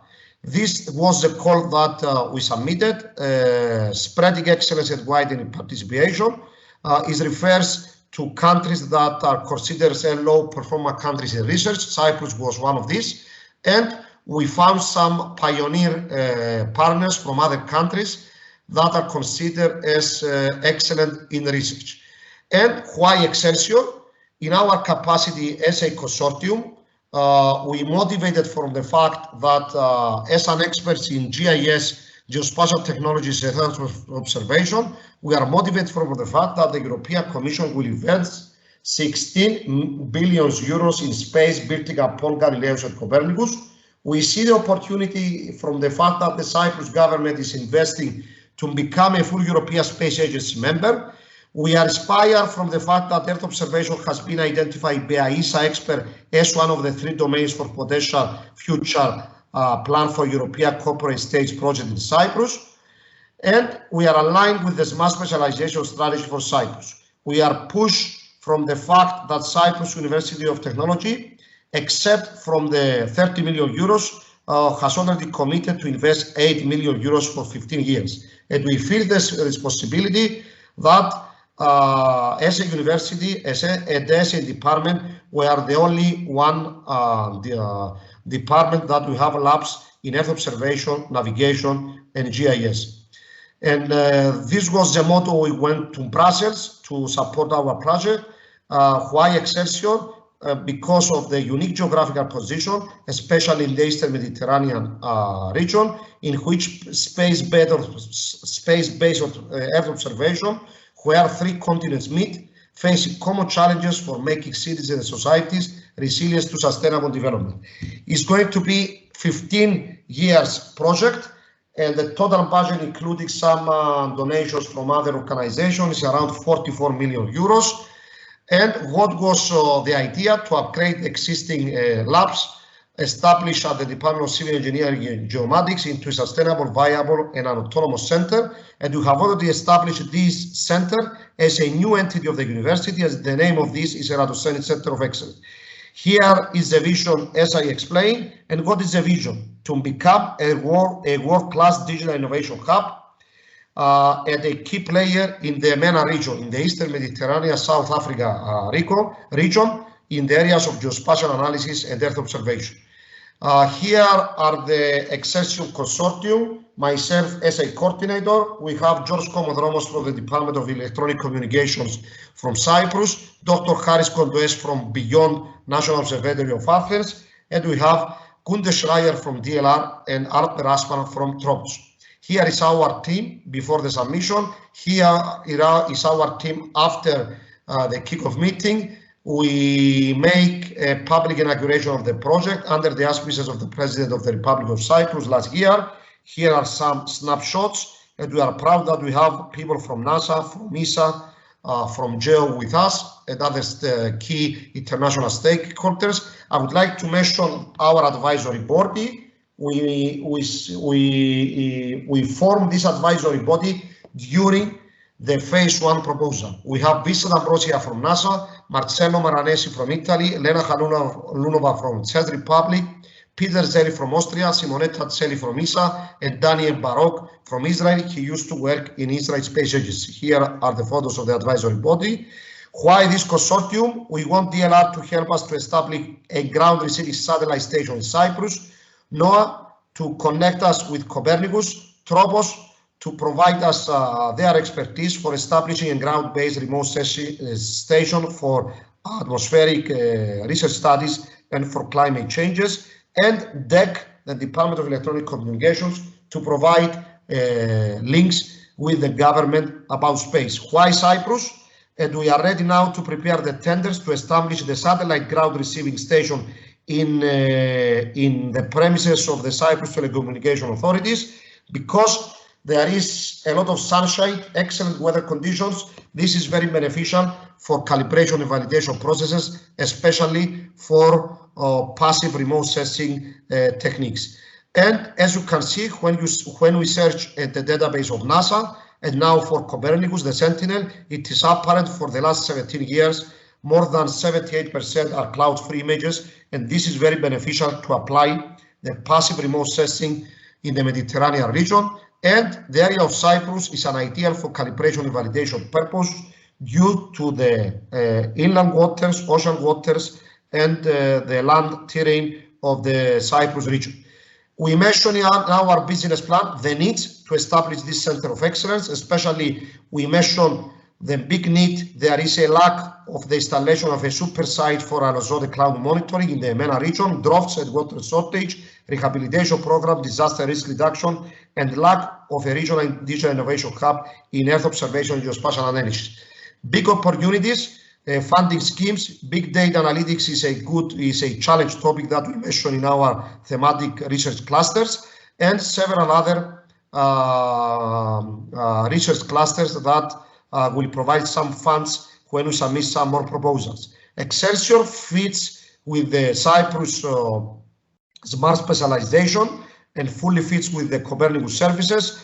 We are planning to be based in Limassol with a great support from other municipalities like Agia Napa, Paralimni, Peia, except from Limassol, Geroskipou, some more supporting municipalities. And now I will explain how we have been established up to now as a digital innovation hub. You can see the chart on the right side. This is a way that we'll try to follow the trend of the European Commission to establish a local innovation hub with key stakeholders. As you can see, our Eratosthenes Centre of Excellence has been established on May. This is an upgrade of the existing lab at the Department of Civil Engineering and Geomatics. I am the managing director, and we appointed some other persons for running the Eratosthenes Centre of Excellence. We have 7 board members. Here are the names: Evangelos Akilas from CUT, ex-minister Marios Dimitriadis, ex-minister Vasiliki Anastasiadou, Barbara Ryan, former secretariat of Geo, Rosa Sabonara from Italy, CNR, Nektarios Chrysoulakis from FORTH, and the former European Commissioner is Christos Stylianidis. Here are the cluster areas. We have environment, resilient society, and bigger data analytics. These are the key 3 departments. And as you can see on the bigger data analytics, ARinfuse, in which geoinformatics and augmented reality are the key aspects, and navigation systems and mapping will be capitalized under the Eratosthenes Centre of Excellence under the big data analytics. As I explained before about the vision, but I would like to mention, except from these research cluster areas, we mentioned in our business plan that our big vision for the next 7 years is to be, we selected 5 topics in which we want to be excellent in research. Are access to energy, disaster risk reduction, water resources management, climate change monitoring, and big air data analytics. In our proposal, as a digital innovation hub, our model is 2 axes. We have 3 thematic clusters, 3 departments: environment and climate, resilient society, big data analytics, and 4 functional areas: infrastructure, research, education, and entrepreneurship. Here is our how to implement the new center. We are planning for the next 15 years to appoint 132 people, and we are proud that some of our MSc students now have been transferred and are doing PhD with us. And this is an opportunity also for other people that are interested to follow our social media, because we are planning to announce some new positions, 6 positions now, but the eligibility is to have PhD in the next month. We are planning to establish new labs, 2,000 square meter, and new state-of-the-art Earth observation and GIS lab. Here is the income that we are looking forward to have some income and sustainability. I'm not going to mention it now. Let's move quickly. Here is the impact. I'm going to finish, Konstantinos, very quickly. Okay. Here are the main infrastructure. And now we are proud that we have a LiDAR that has been installed near the old hospital area in Limassol, measuring atmospheric, supporting atmospheric research activities and climate changes. And we are ready to go for a tender. You can see the receiving station, ground satellite receiving station, and imagine Cyprus to have this satellite ground receiving station in the Mediterranean region. And here is the ground-based super site that we are going to install all the atmospheric profile instruments. And here are some photos that for the installation that we have on October. This was a donation and commitment from Trough to install the LiDAR, and this is a snapshot in which LiDAR has been operated. And I'm going to leave these slides very quickly. We apply multi-actor characteristics. We have in our new Center of Excellence Skills Development Center, Professional Training Program, Network and Knowledge Hub, Regional Exploitation Platform, Living Labs, and Business Innovation Incubation Program. And the quadruple helix innovation model, we are planning to collaborate, and we're looking forward to collaborate with you, with industry, government, society, and academia. During the preparation of the proposal, we received a 95 letter of commitment and support from international arena and the government, with 6 ministries and 19 governmental departments. And we have a great support. And very quickly, I'm not going to tell all of these slides, but very quickly to see some of the selected activities that I have here from selected funding projects that we are running for the last 13 years. Deformation monitoring from space, flood risk analysis from space and GIS, water leakage detection using space and GIS, fire detections, agricultural applications, cultural heritage, monitoring looted areas, risk assessment for cultural heritage and for archaeology, and using UAV, GIS, and INSAR to support geohazards like Hierokitia, and air pollution and climate changes studies. This is very important also for the Cyprus region, the Eastern Mediterranean. Air quality, I would like to mention this, which is very important. Maritime awareness and ship detection. When we are going to install the ground receiving station, we are going to provide data real time near real time on Terra, Cosmoradar, Sentinel-1, land cover changes, epidemics. We develop a GIS platform in collaboration with other stakeholders. It's on our website. For Cyprus, this initiative was called Multi-Risk Assessment Platform using GIS, and it's an open platform. And we supported the National Risk Assessment for the Republic of Cyprus. And I would like to mention also this infrastructure. I'm finishing in 1.5 minutes. Is Cyclops is an infrastructure from my colleague Chris Anestis, in which there is an installation of a big infrastructure for monitoring geohazards using geodetic and spatial data in Cyprus. It is a national funded project from EDEC in Cyprus. I'm not going to mention these GNSS systems, SAR, GLONASS, Galileo, GPS. We have DLR with us on this project, and an important project that we are running with some other partners is the development of the marine spatial plans for Cyprus. This is second funded project, around 3.5 million euros, and we are planning to finish next year, I think, or 1 year after, and we are planning to finalize the marine spatial plan for Cyprus. And this is we develop a complete and open GIS platform using and we collect several data, either environmental or bathymetric data. And this is an important initiative for the Cyprus region, and the rest of the European countries, they have to follow also the guidelines from Europe to develop the marine spatial plans on every country.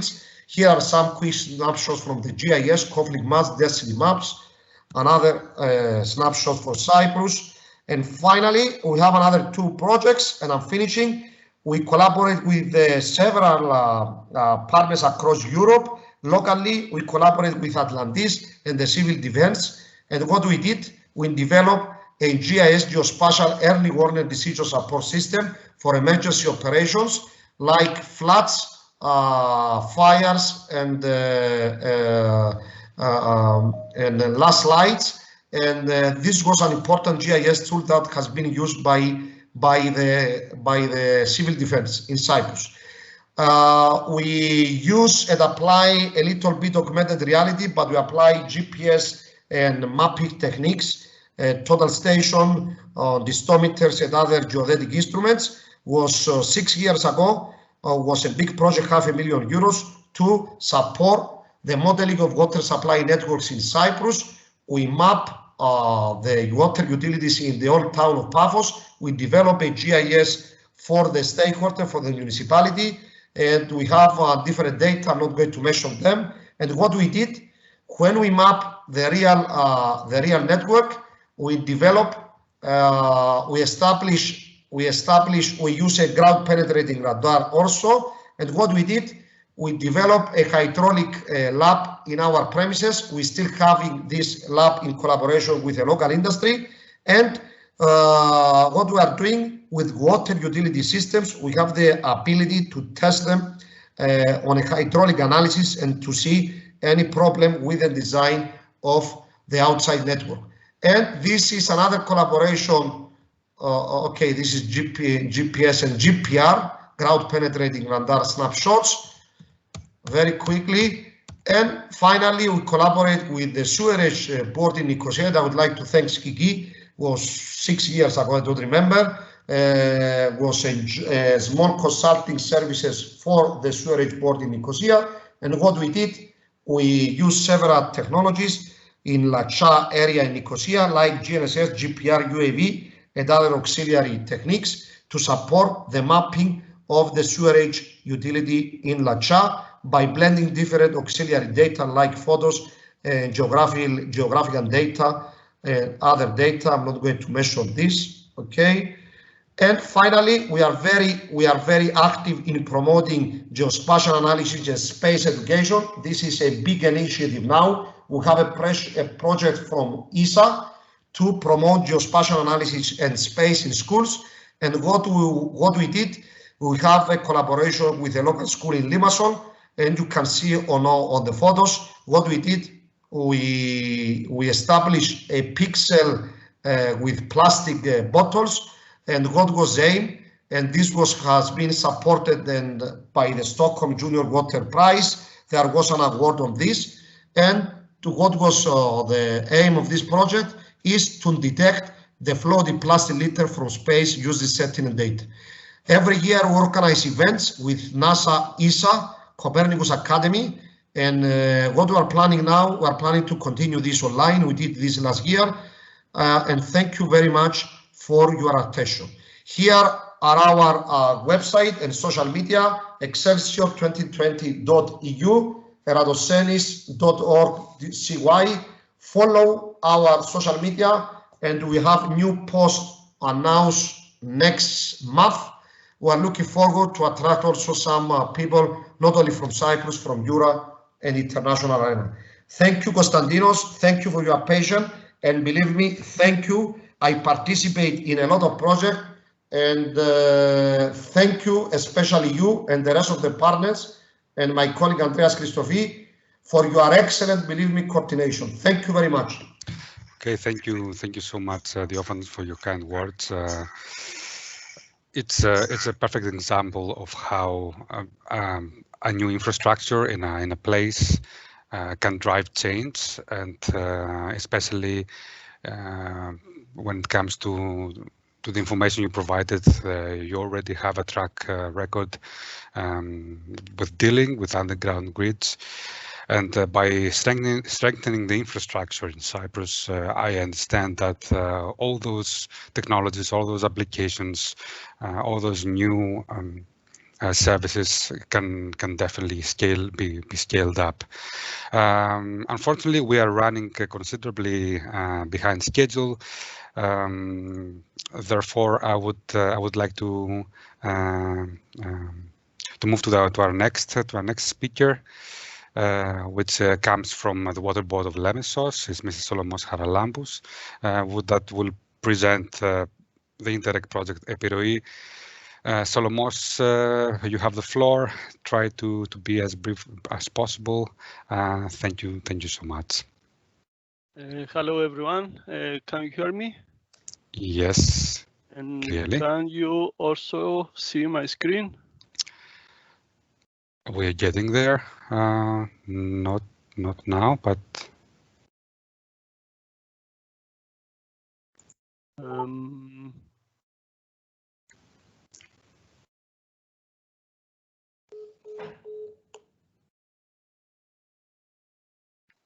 now? Can you see my screen? no. Can you attempt again to serve?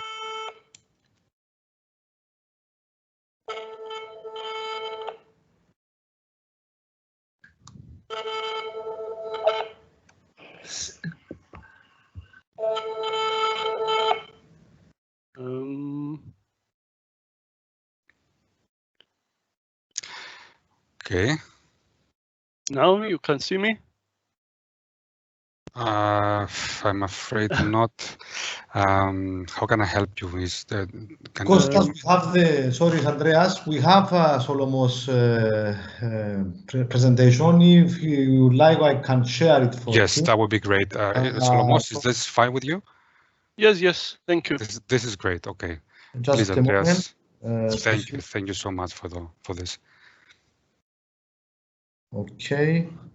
Just I try to share my screen.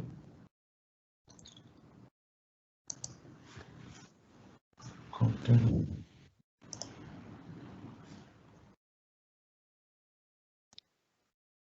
Can you see my screen now? Yes. Thank you. Sorry for that. It's fine. You can go to presentation I'm trying to do the full screen. Perfect. Okay, thank you. Just let me know when you want to change slides, Solomon. Yes, next slide, please. Okay. Well, before I proceed with the presentation, I would like to thank the organizers for the invitation to present our work done in the EPIRROI project and our experience with the augmented reality mobile app developed in the project.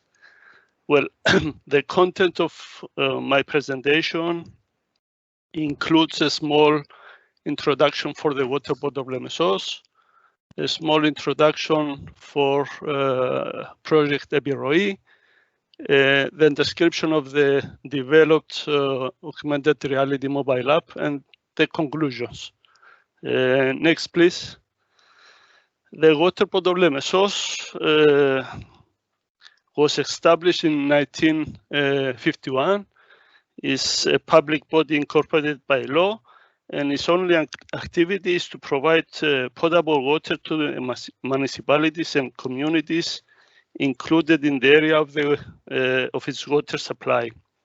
It employs 90 people and serve about 170,000 people within an area of about 100 square kilometers.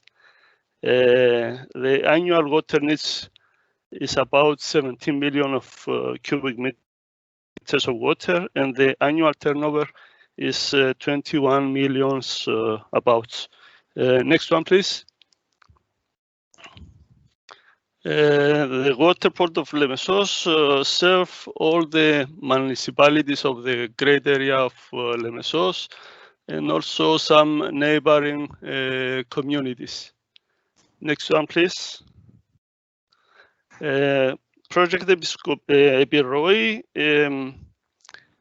The scope of the project was to build a unified system for the management of water supply networks and support the leak detection and repair activities. It's an Interreg Greece-Cyprus regional cooperation project. It started in November 2017 and had a duration of 24 months. It's funded by the European Regional Development Fund. The consortium consists of one researcher and one water utility from Cyprus and from Greece. From Cyprus, the partners was the Cyprus University of Technology, which was the lead partners, and the water board of Lemesos. And from Greece, the Foundation for Research and Technology, and Chersonissos Water Supply and Sewerage Company from Crete, both of the organizations. Next one, please. The objectives of the project are the modernization of the equipment and the know-how of the water utilities in their effort to reduce water losses, the transfer of knowledge from the research organizations to the water utilities, the enhancement of the water utilities with software integrated with the results of applied research that enables them to better monitor and maintain their networks, and the collaboration of the research organizations with the water utilities in order to collect real data useful for their research. Next one, please. The water utilities were equipped with advanced water leak noise sensors, complete with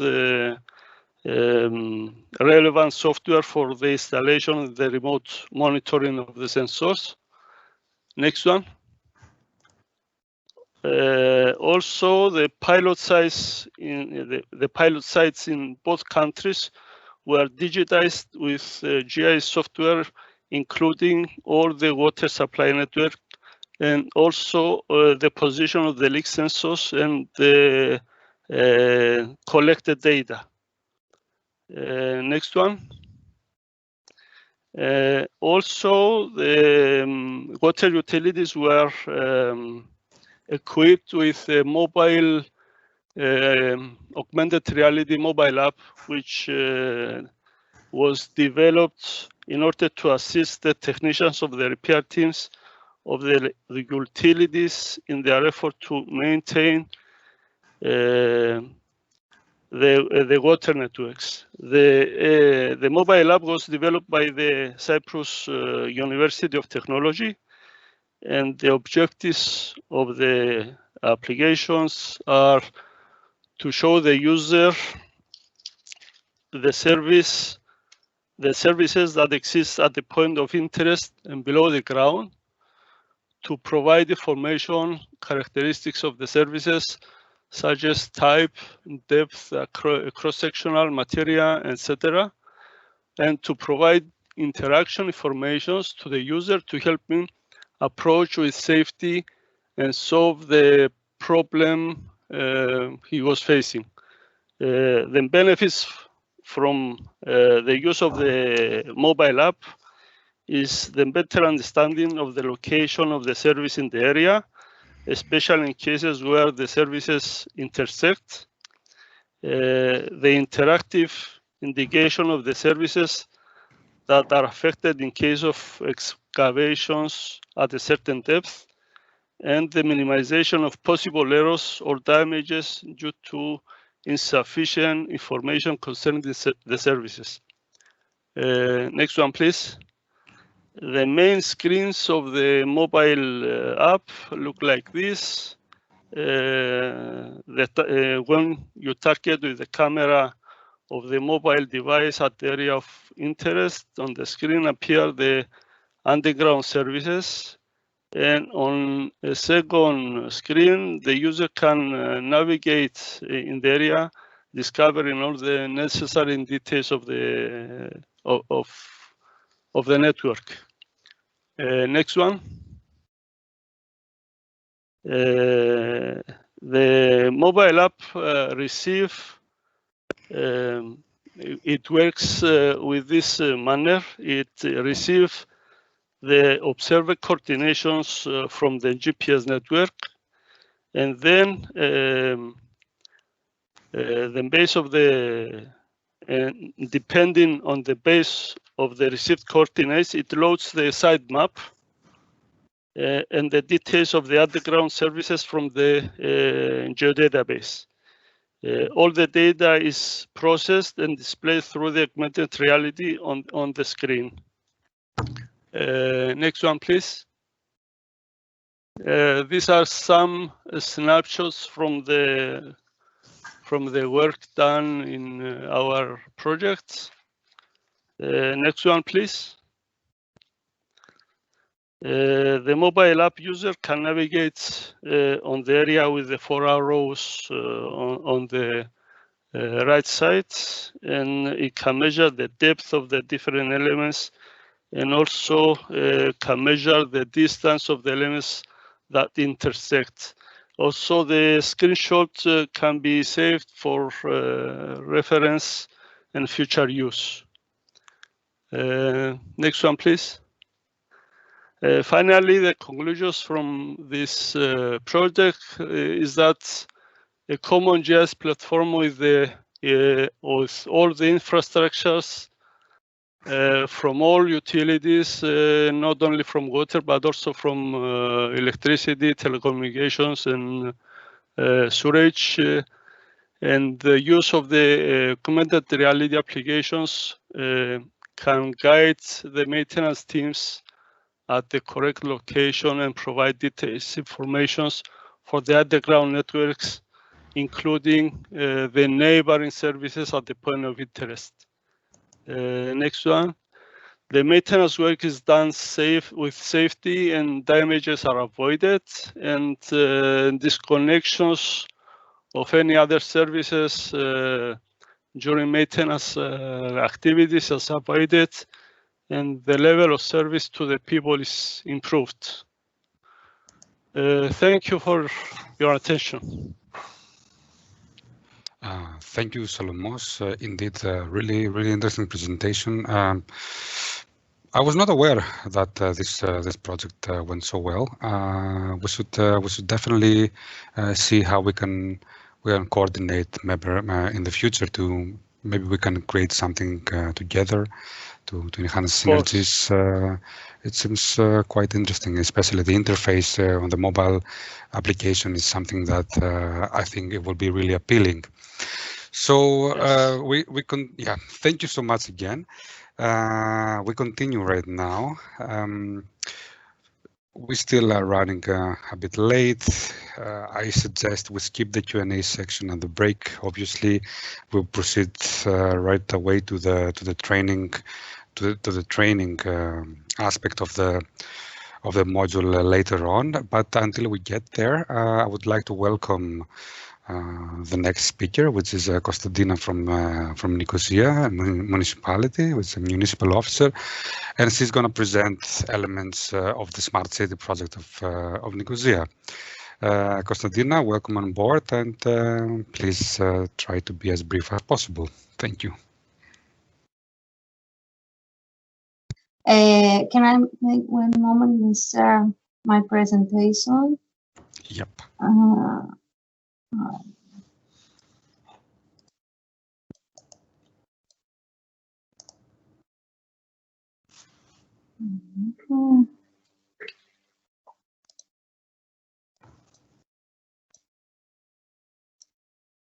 Why I cannot?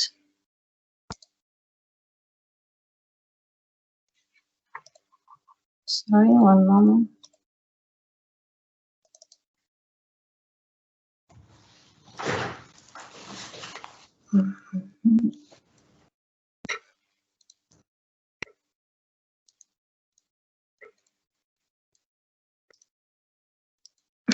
Would you like me to share the screen for you? Yes, if you can be better, because I don't know what. No, okay, I have. Now it's okay? Unfortunately not. Yeah, something is building up. Great. Thank you so much. Please, Konstantina, go on. It's okay, I will be as fast as I can. From Nicosia Municipality, I would like to present our new big project. It's because it will start in a few days, because we're going to sign the contracts with the companies, but it's not new for us. It's a project that started 5 years before. It was our plan to build a new Nicosia municipality, a new Nicosia city, as the first smart and digital city of Cyprus. Let's hope that we'll try. So, for us, what was our beginning thought? Citizen must be connected, be secure, have a virtual and augmented reality, receiving personalized services, have their cultural, social, and health well-being, be measured, because we spoke a lot for open data, and focus on personalized services. Why? We see that the smart city trends, it's around 3 big areas. With government. Konstantina, sorry Yes. to interrupt you. I think Yes. your presentation is not moving forward. Can you maybe go to full screen? It's in a full screen and in me it's moving. Why you cannot? Yeah. From our end, Now? stable. The other one? Yeah, now it's, yeah. Can you please do that like that manually from the, yeah, this is good. Okay, Thank now? you. Yeah, Okay, this is good. okay. So as I said, we see the trends of the smart cities, and because we built the smart city strategy and action plans that were running now 3 years. And as we saw, all the cities around the world, they focus on mobility, government, and energy and environment. So we decided to have a big strategy for each part of the city that can help the better being of citizens' lives. Our strategic vision was to have a better quality for all citizens, as I said, by ensuring the minimum of consumption of natural resources through the adoption of innovative technological solutions. Our action plans, it started now with the smart city infrastructure. I will explain later what we've done. Now we have this was the first phasing. Now we're moving to the second phasing, that is the e-gov and digital entrepreneurship of the city. And we hope in the next 10 years to have the full digital transformation of the city. Okay, I will skip this because it's more or less the same as we said. The key decision first was to be smart by design, to have operation needs in focus and vertical approach in strategy and implementation plan. So what we have done, we create, this is the architecture plan of our design. So we make the north and the south band of infrastructure. The first one was the municipality fiber network. It's the municipality fiber network that in all of our new project that is being now made in Nicosia, in the city of Nicosia. We have, I don't know, maybe more than 12 projects now in the pipeline of infrastructure in the town. Some they are finished and some they are going to start in a few years. So we create the municipal fiber network. Then we are going to have the access infrastructure with the Wi-Fi network and a lot of elements like smart parking, smart lighting, smart waste, environmental wisdom and safety protection. And then we're going to build a new platform from which Nokia, this is the platform of Nokia of 5 countries that is going to, we're going to have this Nokia platform in a control room that I show you later. And our plan is to manage all the city from a control room and have all these light up of a smart systems through the first design of the fiber optic network. So this is the implementation designs of the projects that we have. We made all this infrastructure. The green pipeline is our network, and you can see some of projects that you know: Eboriko, Trigon, Kalipolio Street, Makariou, Kyriakou, etc.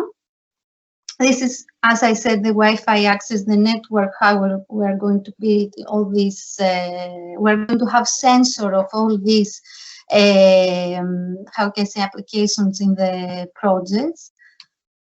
Smart parking, as I said, waste bin collection, environmental sensors, mobility, artificial intelligence for all these. We're going to buy, we have cameras, 3D scanners, all of these that we can control everything. And to finish the smart city control room, as I said, inside the municipality, provided by the Nokia platform in order to operate the city. Just to finish, thank you for that question. I think I was too quickly because I have also another application and I was late because we ran a lot of time. Just to close, I think it's very important, because I saw all the other presentations, to have all this community and these projects that like ARK made, because the open data and all this area with the new digital investments and new digital politics for the municipality, the city, the town, the government, is very important to be all together and have, you know, all the information, so we can build an area and hub for everyone, so we can exchange our knowledge. Thank you very much. Konstantina, thank you so much for presenting. I couldn't agree more, actually. From what I see here, what you're trying to do is very interlinked to our notion of using the data as well. Data is the biggest challenge, one of the biggest challenges at least. And we'll be happy to join forces with you at some point to start this harmonization or integration of data from different sources, because once you have the infrastructure put in place, then all the services, all the smart applications can start to take off. And of course, citizens feel a bit more empowered. And of course, parallel discussions can go on about data privacy, about usability of the data. But I think this is a very promising, definitely promising endeavor, and we'll be happy to contribute at some point as well. Thank you again. We move yes. to. Thank you. Bye. Bye. We move to our next speaker, and next and last speaker, I think, is coming from the Electricity Authority of Cyprus, Nicolas Nicolaou, that we're going to have a presentation on existing and new technologies that is used for underground distribution network. It's not just water, it's not just sewage, it's not just fiber optics, it's also electricity, I understand. So another stakeholder, another user in Cyprus that is using underground facilities and managing underground facilities is the Electricity Authority.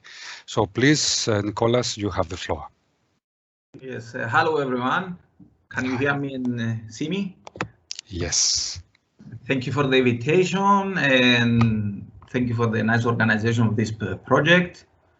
I share my screen now.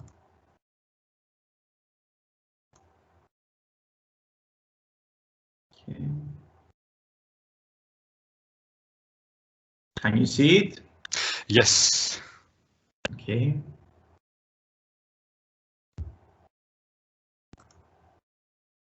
Okay. I'm trying to. I'm Nicolas Nicolaou. As you said, I'm representing Electricity Authority of Cyprus, and I'm going to present existing and new technologies used in underground medium voltage and low voltage distribution network of Electricity Authority of Cyprus. My contents are the first one existing technologies we use are the medium voltage, low voltage underground networks of Electricity Authority to detect faults, and some new technologies we are trying to find now for the underground network to find our cables, pipes, and faults. Here are some distribution network statistics about our network underground grid, also overheads, but here are the kilometers we have. For medium voltage overhead, we have 5,800 kilometers. For medium voltage underground cables, 3,800 kilometers.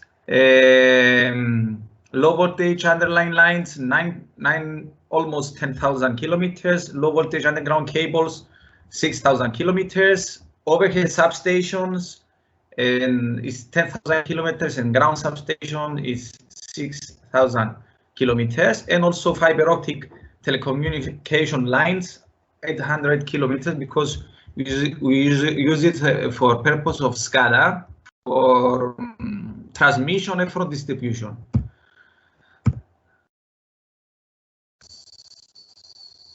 This is a model of an electrical cable because we use it for underground purposes. We need the model of the underground cable. Okay, I understand some is not useful because they don't know electricity for many of us. This is the EAC fault detection of underground cables, the testing, the approximate. We have to find the approximate location, the root location, the pinpoint, and the cable selection that has the fault. So we use for fault detection a cable test van system and a sheath fault locator. I'm going to show it now. A cable test van has emergency off control and terminal for external testing equipment, PLC control unit, teleflex, search unit, operation unit for high voltage test, operation unit for VLF test, and audio frequency generator, AF unit 200. This is our test van that we go to our substations. We're trying to put the cables to find. We send signals of electric medium voltage current to find the location that has problem, the fault location. This is the one we use. This is a control console inside the van that we use and have to send signals, electricity signals, power and current. And this is the digiphone we use to hear, because after we find with the test van the exact fault location, we have to go and find the exact place of the fault. And we do it with that acoustic digiphones. And we hear where the noise is, and we mark, and then we dig to find the problem. Here it's, as you can see, is the acoustics, and we put the cable locator on the ground, and we can hear a noise that makes the fault where we dig and find what's the problem on the cable or on the joints of the cable. Here is the shell fault locator devices we put on our cables. Okay, this is the connection. Okay, here is a pinpoint fault location to find if a cable is damaged and send some current. You can distinguish the wave currents, the polarity, and you can calculate the distance, and you can find the exact kilometer of the cable that has a problem. And after you go with the acoustic to find the exact location. So the effective fault location methods are pre-location, use for TDR and methods, standard pulse reflection method or low impedance, arc reflection method, high impedance, decay method, cable distance more over the 1 kilometer, and pinpointing with the acoustic signals, distance method, magnetic and acoustic signal detection, and step voltage method, sheath fault location. This is how we find the faults in underground cables of Electricity Authority of Cyprus overall. Now we are trying to find also new technologies that help us to find more easy the faults and pipes of underground network. The first one, it's we are doing now in Electricity Authority. It's the location of underground infrastructure in the field using passive spheres, ball markers, and Bluetooth GPS location tool.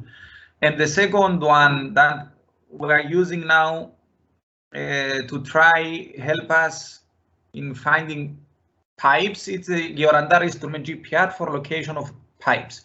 We are asked a lot of times from other authorities, CETA, water authorities, to find the pipes and cooperate in order to create underground networks. So first of all, the market balls. They are spheres of related small diameter are placed at key points of the infrastructure during installation. These contain a small generator coil producing a specific signal frequency. The generator coil is activated when it approaches an electromagnetic induction instrument that must have the necessary accessory system for activating and locating these spheres. Basic condition is the placement of the sphere is done during the installation, construction of the infrastructure. So we are trying to use them now in our new installations we do. These market balls, as you can see, okay, red is for electrical power. It has specific kilohertz. Blue for water, green for sanitary, orange for telephone and telecoms, yellow for gas, black and orange for cables, TV, purple is for general, no portable water. And also is a locator tool, as you can see, that it finds the spheres. The passive current sphere red was placed on the top of the branching compound, low voltage, at the depth of 80 centimeters from the asphalt surface. As you can see in the photo, it's a red one that is put above a joint. This is a joint of Electricity Authority of Cyprus that connects cables, a straight through joint. Okay, current market ball. The position of above the joint did not affect the location. The passive current ball was located in an actual path along a cable to the joint and in a cross section to the joint, transverse to the cable. The detection sensitivity of the receiver was at 80 of 120%. Location accuracy is 5 centimeters. Range of signal reception indicators approximately 1 to 1.5 meter diameter from the mounting point. Increasing the detection sensitivity also increases the amplitude, the diameter. So the instrument for detection of the sphere has a built-in GPS for commercial purposes. Accuracy is 1.5 until 3 meters, and Bluetooth for connection to external GPS GNSS for precision of 5 centimeters. Also, a Bluetooth connection was made with a simple Android tablet through an application of the company radio detection, RDMAP, which is offered free of charge on the internet for recording coordinates. So, and after that, transfer data from the field to the GIS with the recording of the data. Depending on the instrument, there is a process and software where it converts the points to text or ASCII data and this can be placed in an ArcMap. So we have already a GIS system in Electricity Authority, and it's cooperating very well with this machine, and we can transfer the data to our GIS that we use. The next one we're trying to implement now in Electricity Authority of Cyprus is the testing control of the GeoRadar instrument GPR for location of the pipes, PVC, concrete, metal, etc. in crossings and general scanning underground. Many times we're asked from other authorities to find pipes also for us, and it's very difficult also in highways and in the roads. So we were given a GPR, we have done some tests with this machine, seven tests. We are given a GPRI by GSSI utility scan with hyperstatic 350 megahertz wideband antenna, Panasonic tablet with random software for testing EAC underground infrastructure and other. In one of our research, we had to find a cross of some plastic pipes at a point on Macedonia Avenue, Nicosia, where a field development will take place in the south, and this research was previously requested by our engineer. The end of SIDA is shown in orange and in blue as known but strongly located pipeline, probably a water pipeline, but if it's not some other service, then it could also be the EAC. In red is the detection of pipes that probably belong to the EAC. As you can see here in the map, we distinguish and find our pipelines, the pipelines of SIDA and the pipelines of water probably that were passing through the avenue. And having gained experience in the operation of the instrument, we are able to have better results by using filters. As you can see, we have used some filters to find and distinguish the pipelines. Here it's unknown pipe, probably it's water, or maybe it's Electricity Authority of Cyprus. And here it's, as you can see, the one is SIDAS, and the other one it's probably Electricity Authority of Cyprus pipelines. Okay, conclusions, results. The primary recording of the subsoil gives immediately result, but which often need a frequency filter to be more visible. In addition to what we have used, the software provides other filters that we could not control. In 6 out of 7 cases, we had recorded and located underground pipes in the correct position and with a small deviation of the depth due to the unknown electric constant of the ground. The identification of the underground infrastructure is done with what is seen on the surface, as well as what the plans record. The width of the belts also gives data on the width across the section of the underground infrastructure. Observing the results, we identified the relevant due to the pipe material PVC, but existing indication of our pipes. With our further acquaintance, they look better and clearer, without meaning that what appears is always EAC pipes. Only a test excavation could confirm it. We can say that if we have some evidence that there are pipes in that area, then the chances are high. When it comes to pipes, where some have cables, the image changes a little and becomes more intense, since most of the signal energy is absorbed by the metal parts of the cable. There is an indication again, so we have also an indication if our pipes have some cables inside. The GPR rule also states that at 1 meter of depth, the cross section of the target must be at least 1 out of 10 of depth. That it's at 7 meters, where the cable was on the motorway to Pissouri, the target must at least 700 centimeters in diameter. If we calculate the cable and 2 pipes of 160 centimeters, we get total of 320 centimeters of target with a cable inside. Unfortunately, at 7 meters, it will not be seen. Informatively, the position of the cable was found with the electromagnetic locator, and this again combination with fixing plan, because the maximum depth that the locator can be controlled is 6 meters. Given our little experience in use of the GPR, the results are considered quite satisfactory, since there was a positive detection in 6 out of 7 cases. A precision GPS that we have in our province, Leica Smart Rover, was also installed, where in cooperation with the machine, the GPR, it could accurately capture its position. Thank you very much for your attention. That's generally we try to use now in Electricity Authority of Cyprus to find our cables, and if they have inside the pipes, and if they have inside cables, to try to detect them in hard situations in highways and roads that are full of cars and etc. We have also more. This is one I don't know, 1/3 of all we have. As I said, we have also the GIS we use. We want to try also to find new methods, and also for our overhead grid, using drones for fault detection, but not able now to use it for underground, just for overheads.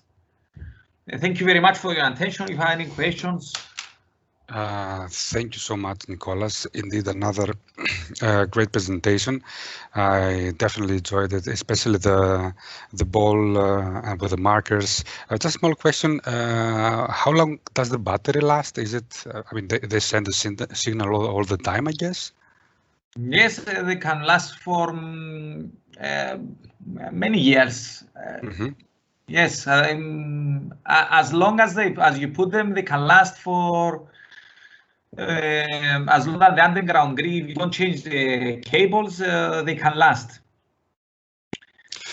Great. And something else I also like to comment here, which was our experience as well when we were developing LARA, the LARA system. We had a partner, we had the Birmingham Council from the UK.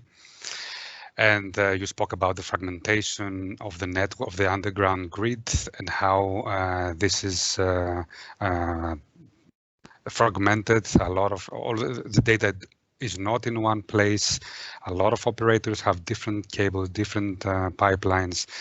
So you might gonna dig and you're gonna find different infrastructure. This is indeed a very, very urgent and complex issue. And this is also one of the value that is provided by devices that augment or manage the underground grids, because when you are having a precise data plan, then you can perform updates. So if you dig and you find neighboring grids, then you can update your database at some point, which also is a good indicator for starting using this kind of technologies. That was our experience as well, especially in the UK. So we are considerably behind schedule. However, before switching to the training and presenting the training material, are there any questions? Are there any brief questions to the previous speakers? Is someone would like to ask something? Just to make it quite brief.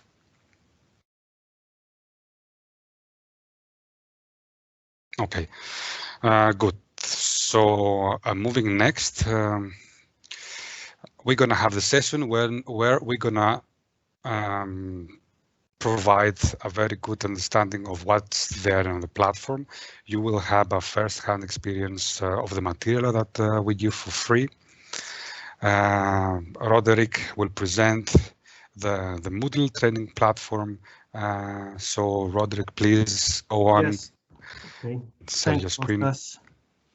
Okay, let's now move to this new slot. I'm now showing you how to, the idea is to show all the people here today attending this seminar how they can easily access the training material we have developed in ARinfuse. And well, after the seminar, you should know that you will receive the personalized access with your own credentials to access this Moodle platform I'm about to show to you. That will be very easy. First thing is to go to the ARinfuse website, arinfuse.eu, and from here you can find a link to our training material. In this specific section of the website, it's divided by the different topics, and it's just featuring the different modules we developed and the different topics. The first one is Introduction to Augmented Reality, but we have also modules dealing with the ARinfuse tool.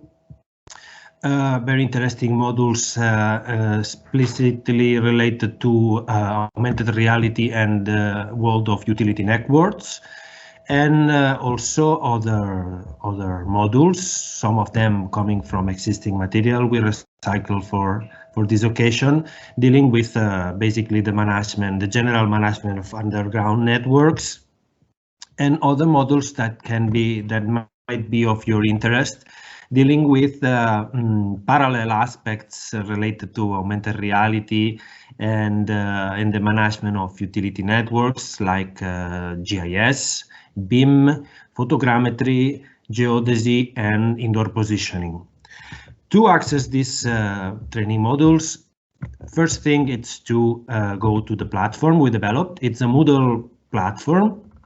Some of you might be already familiar with how it works, how a learning platform works, but it's very easy, you will see. First thing for you to know is that there's a link here in the homepage of the learning platform where we are asking you about feedback on the materials. This is very important. I really encourage everyone visiting our modules to give us feedback on the material. It's very useful for us. We can update things. We can maybe find some errors. Your feedback is very well appreciated in this sense. Okay, we have also a link, contact us. You can contact during the first 5 days of this training action. Starting today, you can contact us regarding how the platform works or the content of the materials. Now you can see below the list of the modules we have and direct links to the materials. For example, we can take as example this module here, Principles of Augmented Reality. Once you go here, the system is asking you to log in. You can use here the credentials we will send to you this afternoon or tomorrow. I'm not sure, but you will have that soon. So you enter you log into the system, and for this specific module, first thing you should do is to enroll. Okay. Well, it's also important to say that you can change the language of the system here. You can, for example, switch to English, and then you can see all the menus and everything in English. Here, what you have, it's an explanation of what is this module about. It's what we call the metadata. You have here an abstract, some information on how the module is structured, the learning outcome, and then at the end you have the link to just enroll yourself on this module. Now you received an email welcoming you to this module, and you can already access to the materials. As you can see here, there's the material structured as a learning path. As we say, a learning path for this specific module is composed with different lectures, and each of these lectures in this case is made of an HTML5 presentation. Most of the material you will find in the ARinfuse learning platform is made about slides, slide presentations made of HTML5. So it will be very easy for you to browse the slides with these interactive players. I will give you an example of that. For example, you can go through this specific first lecture of the module, and in this case, you have here the slides. You can go through them. You can see also thumbnails here. You can see also some notes for each of the slides, and it's very easy for you to browse and to navigate through the different contents. It's important for you to know that you can always go to a full screen presentation here, and also interesting the fact that you can always download a PDF version of each of the lectures, so you can have it. And you can see the training material even if you are offline. Okay, more things. If you go to the main homepage again, you can see that there are other modules, and I can give you an example of different other formats you can find here. For example, for this specific ARinfuse tool documentation, you have here also other kind of materials, for example, documentation like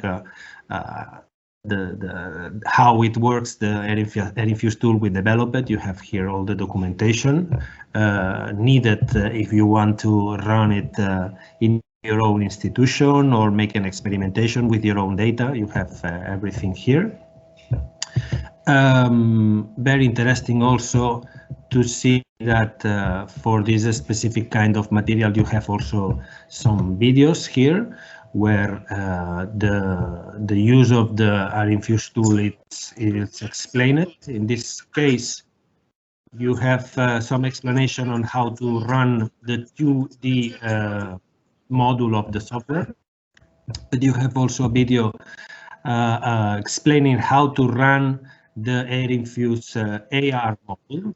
Okay, so you have everything here in order to run the software be developed. You have also other modules related to augmented reality and other fields.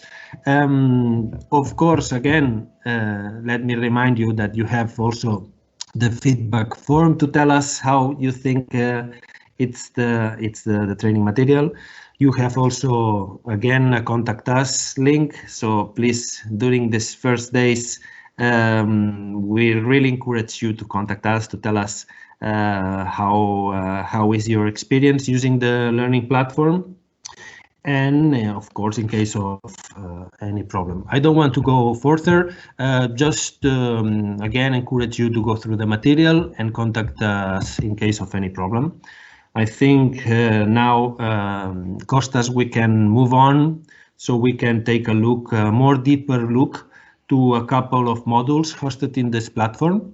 I think we start with Anders that tell us about the lecture putting AR in operation, if I'm not wrong.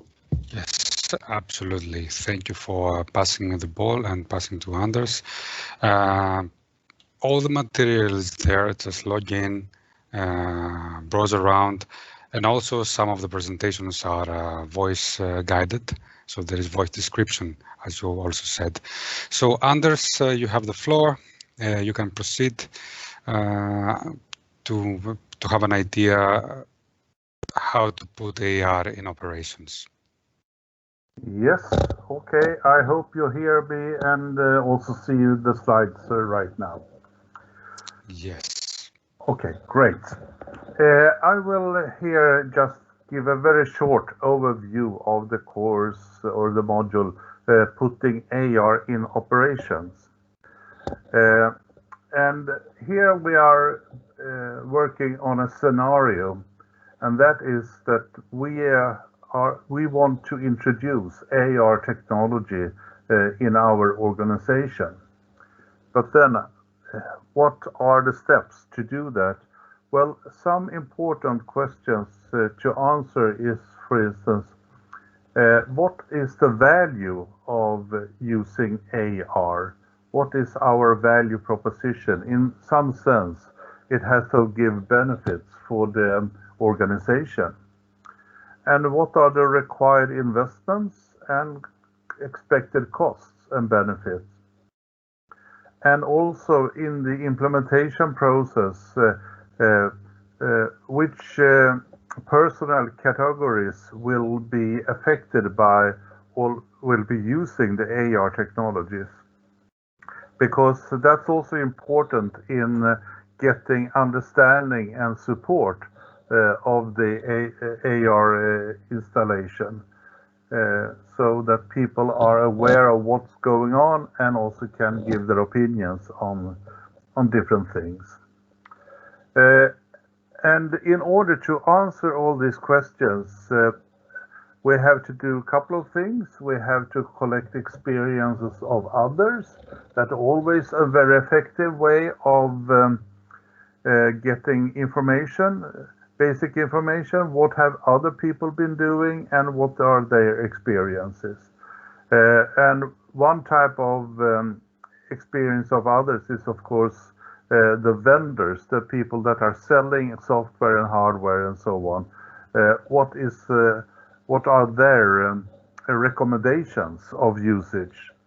And thirdly, also within our own organization, we need to look at some key performance indicators, KPIs, and to see how they are affected by such an implementation.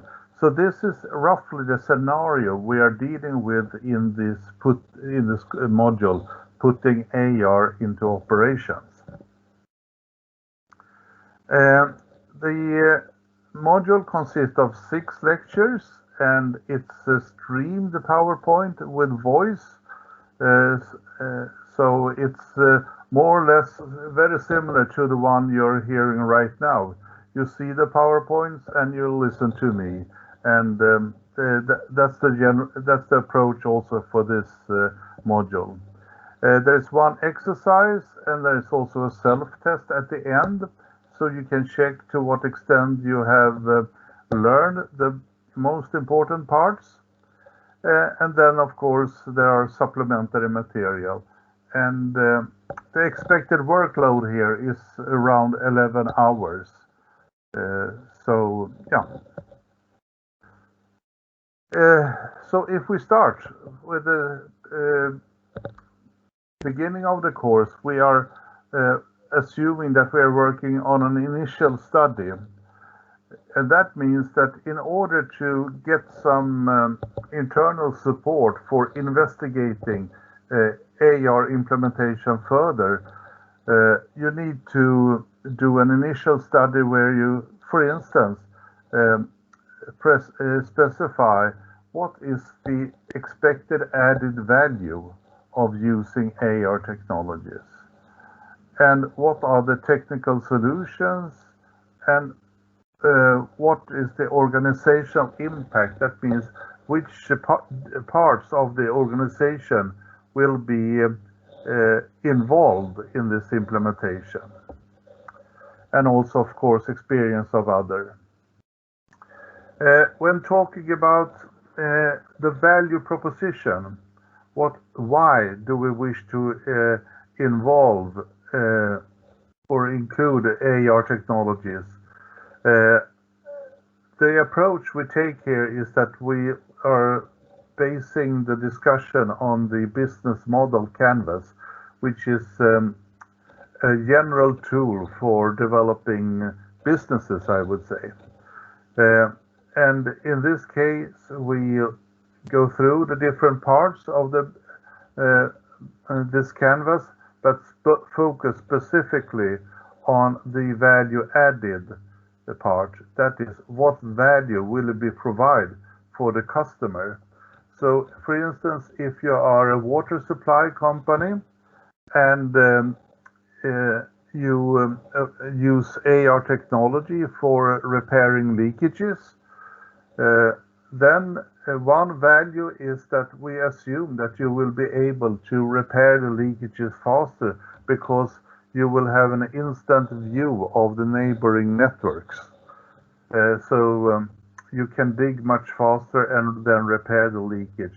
And that means that, of course, there will be a reduced working time for each fault, but also that you will deliver more water. You can deliver water to your customers sooner. So the important part here is what value do we provide for the customer, and the customer are here the end user of the waters, the different households and companies and so on.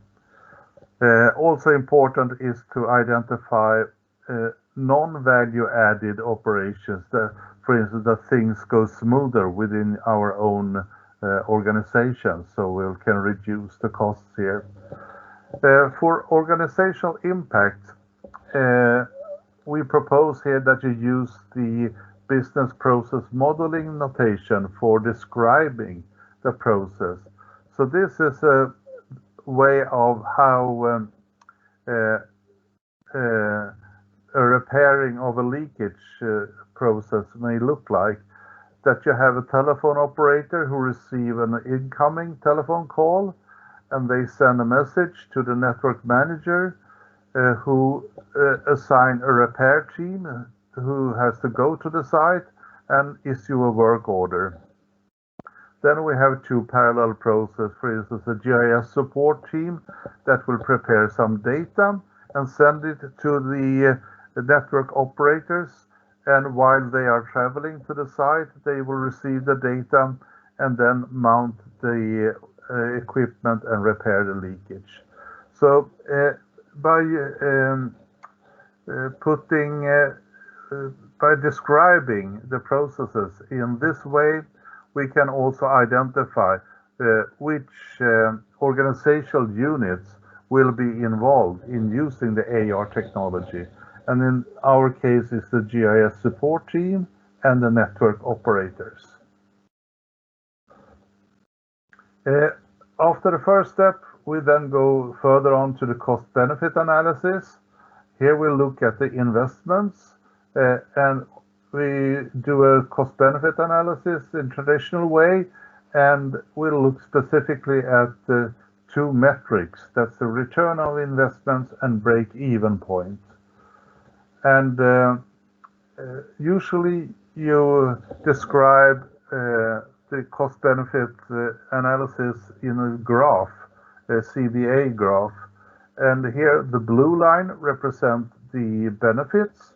That's how much money you earn on this investments. And the red one is the costs. And these are accumulated benefits and costs. So we see here, for instance, in the beginning, we have mainly costs because that's when we do the investments in equipment and training. And then after some time, we get the benefits also from the investments. And we have to also to specify an investment plan or implementation plan. In the example we had a break-even point after 1.5 years. And if we have a year calculation period, we had a return on investments of 625% in our example. This example is, of course, based on a number of assumptions, and these are discussed in the lecture and in the course, in the module, and I will not discuss them here, but I can say that there are some uncertainties in these estimates, so they have always to be treated a little bit carefully. But I will come back to these uncertainties. So what we have to do when making this CBA is to identify the processes, and we have to collect the key performance indicators, and then make some benefits and cost models. For instance, that the revenue we have is based on the number of leakages, the loss of delivery of water per leakage, and also the water price. And based on those type of models, we can evaluate how much money we can save if we are, for instance, assuming that each leakage we have a reduced repair time of 15 minutes. I think that's the value we were using in this CBA. That means we do the repair work 15 minutes faster.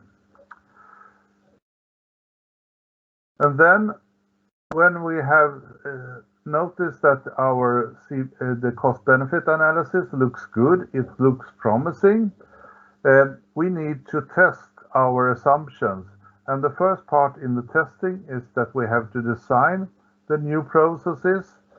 How shall we work in the future by using the AR technologies? And to test equipment and test the procedure. And then we can go on to the pilot testing. The goal here, one goal is to verify that the assumption we have made in the cost-benefit analysis, that they are correct, or that they are relevant at least.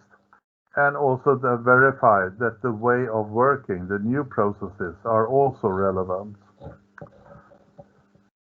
And that's roughly the content of the course. So we follow this implementation process of initial study, doing a cost-benefit analysis,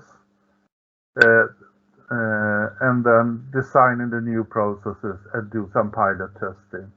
The real implementation is very much depending on the organizational context. So we are not going further deeper into that part in this module. So that's in general about this module on putting AR into operations. And the goal here is, of course, to for the company partners to get some guidance on how to deal with implementation issues, but also students at university to face what is the implementation cycle usually looking like. And the structure of this implementation cycle is, of course, not restricted to AR or utility companies. So it's more general. Okay, thank you very much for your attention. Thank you, Anders. I think your presentation is the best example on how we approached the training material within this project. We paid equal attention also to the technicals and to the technologies, and of course to the way that those technologies, these tools, can be adopted by an organization. This is a typical example. I mean, someone having a look at your material, your presentation, should be in a position to construct at some point a business plan that could go to the board of the institution and say, okay, here Of course, it's just a mock, it's just a demonstration. However, a lot of the assumptions are valid, and you can go to the board and say, okay, we have a case here. We can really save up a lot of costs if we avoid the way we are damaging neighboring grids, and this is also part of our offering. So moving next to the next presentation, we're going to have Apostolos Papakonstantinou from Cyprus University of Technologies. We're going to have Hi, Kostas. Yes, hello. Can you hear me? Okay, yeah. Hello everybody. Great. Okay, let me share my screen. So Apostolos is going to speak about another module that you can find on the platform. We're just sampling around. We're just trying to give you a glimpse, a taste of what's available on the platform. And this is about the cartographic visualization, from shifting from 2D to the AR. So, Apostolos, please. Okay, thank you, Kostas. I will introduce you to this module. This module has as a main objective to provide the clear definition of what is cartographic representation and to give to the learners the basic rules to follow for an effective representation. Also, we'll introduce to the participants of this module the potential applications of 3D visualization through VR and AR. Of course, this course is created for participants that have prior knowledge in geoinformation, such as students and professionals. So about the course basic principles of cartographic representation, this course has the basic knowledge and the basic principles for visual communication on how to provide the best way in order to visualize our data.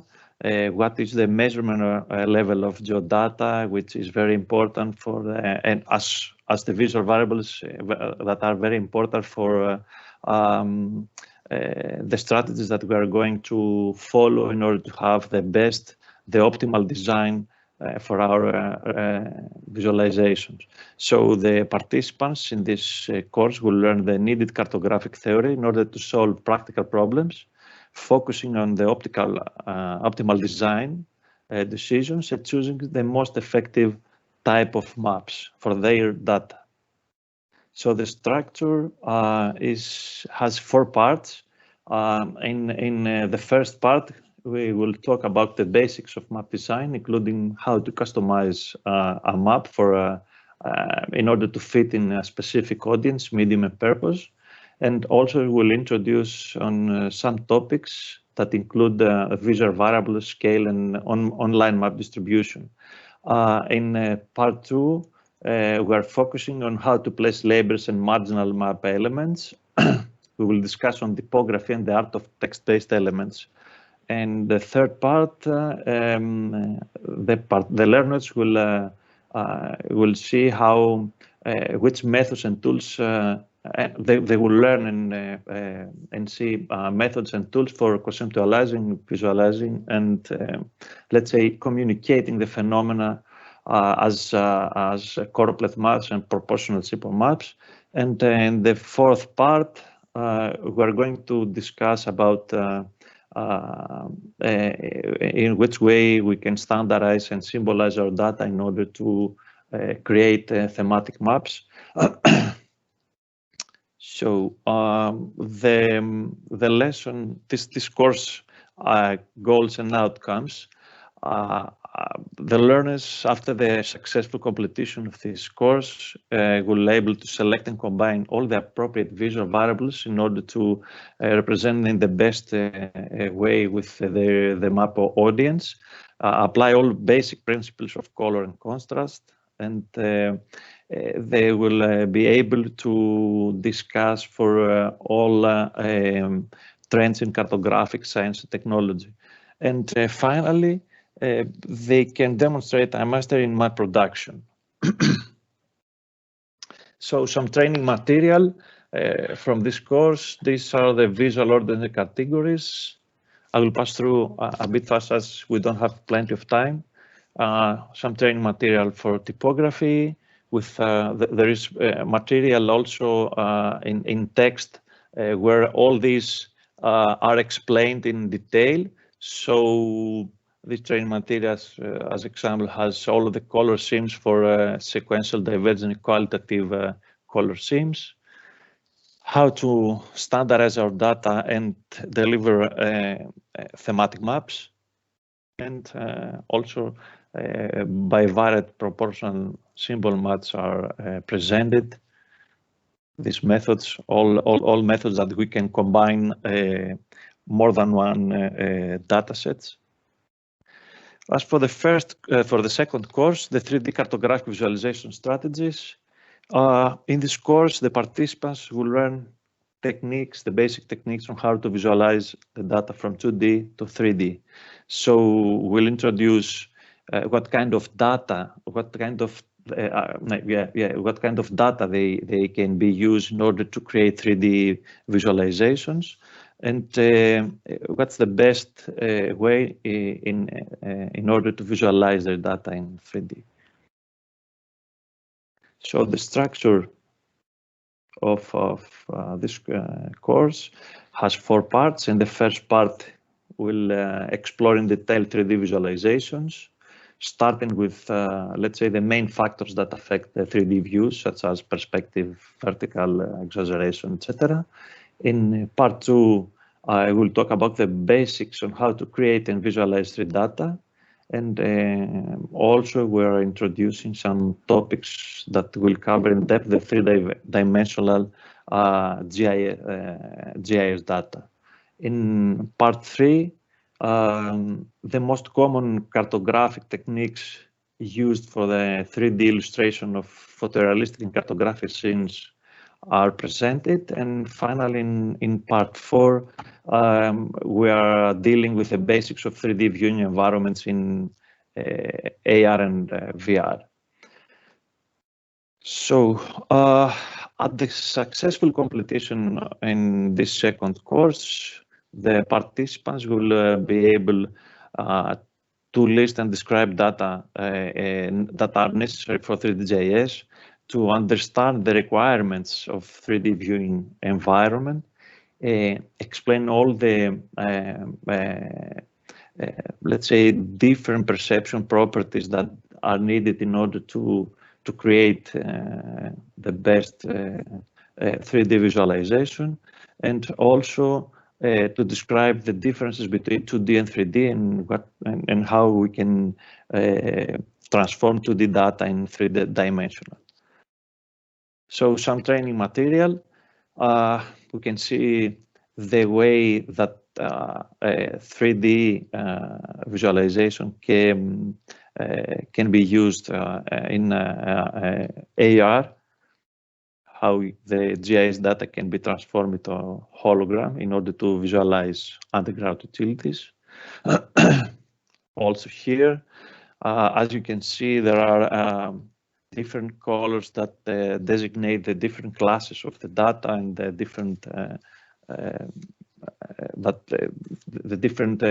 let's say, utilities that are presented in this environment. Here is the 2D symbology for subsurface utility network that should be used in order to visualize the data in 3D. And here we can see some perspective views after the transformation of 2D to 3D data. And finally, there is a questionnaire for this module, where the participants will check the knowledge gained from from the courses. And this question has 4 parts, which are designated to the different aspects that are presented in these courses. That's from me. Thank you. Thank you, Apostolos. It was great to obtain a deeper perspective on how to visualize, what are the standards, or you could claim that there are standards of the methodologies and the techniques to properly view what's underneath. And of course, speaking about the technology that is gaining pace, it could also be an issue of standardization as well. So a specific color can be applied to specific grids, for example, which has an interest on its own. All this material is available on the platform. Feel free to browse around and download it and view it on your own pace. So moving next, I think, and moving towards closing the event, we're gonna have a presentation by Elena, coming from my colleague Elena from GeoImaging and Narek from DFKI from Germany, that they will present you the way that you can use the software that we provide, because besides all the material that is available that you can download, such as PowerPoint presentations, you can also download software, which makes it really interesting and a bit more playful. Elena and Narek, you have the floor, please. Yeah, hello from my side. I hope that you can hear me. Yes. I will share my screen. I'm trying to share my screen. Yeah. Okay. Why I cannot do everything? I'm not sure. Can you see my screen now? It's getting there, yes. Okay. A nice desktop. Thanks a lot. Okay, so hello from my side. I'm Elena Vallari. I'm a software engineer and a technical leader in GeoImaging Ltd. In this session, I will present the ARinfuse application along with my colleague Narek from DFKI. And first, I would like to encourage you all to download and play around with the software. As Kostas said, the software is available in the Moodle platform. In the Moodle, you can also find the full documentation along with the installation guide, where you can find how to set up the software and use it. And for your convenience, there is also a sample of data, so you can also download them and play around. But of course, use your own data. And if you have any questions or doubts, we can also just communicate with us. For the purpose of this demo, we are going to use the GIS data and images which are kindly provided from our local partner SBN. The ARinfuse tool, as you can see here, is a very simple and clean interface. They have very simple and easy to use interface, and there's also two main parts: the trainer mode, as you can see here, and the training mode also. So what are these modes?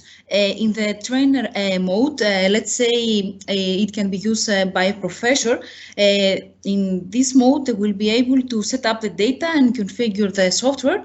That will be used in the training mode, and in the training mode, the user can visualize and use the data which is already configured in the previous form.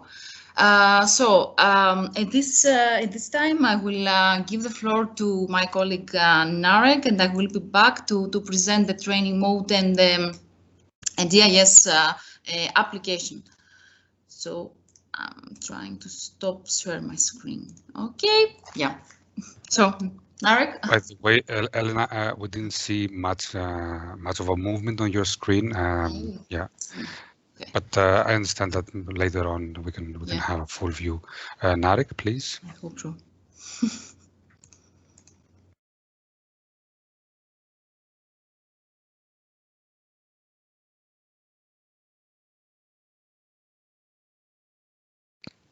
And Narek, are you with us?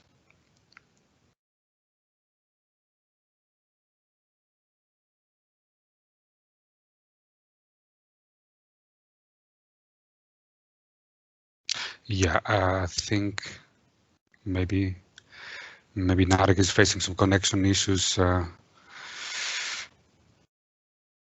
Elena, would you like to go on, or?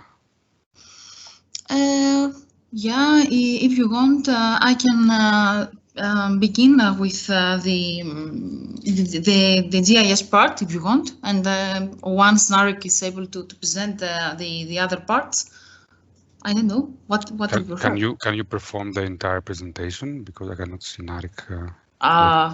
To be honest, no. I cannot explain very well, so that's why I don't. But you have the presentation. Yeah. Okay. Let's do it like that. You can proceed with your part, and if Narek joins us, then we'll try to engage him. I cannot understand how to share everything. Okay. Do you know what I'm saying? That I have many screens, but I cannot share everything. Yeah. I don't know why. You should be able to share the screen that you want to project. Now we are having the. Okay. Yeah. Okay. Can you? Yeah. Okay. We see movement there. Can you see the new screen? Okay. Good. That's good. No, we cannot view the new screen. Oh, did you post the 2D view already or not? Yeah. I don't know what's happening. Every time. It's fine. Try to share again the new screen.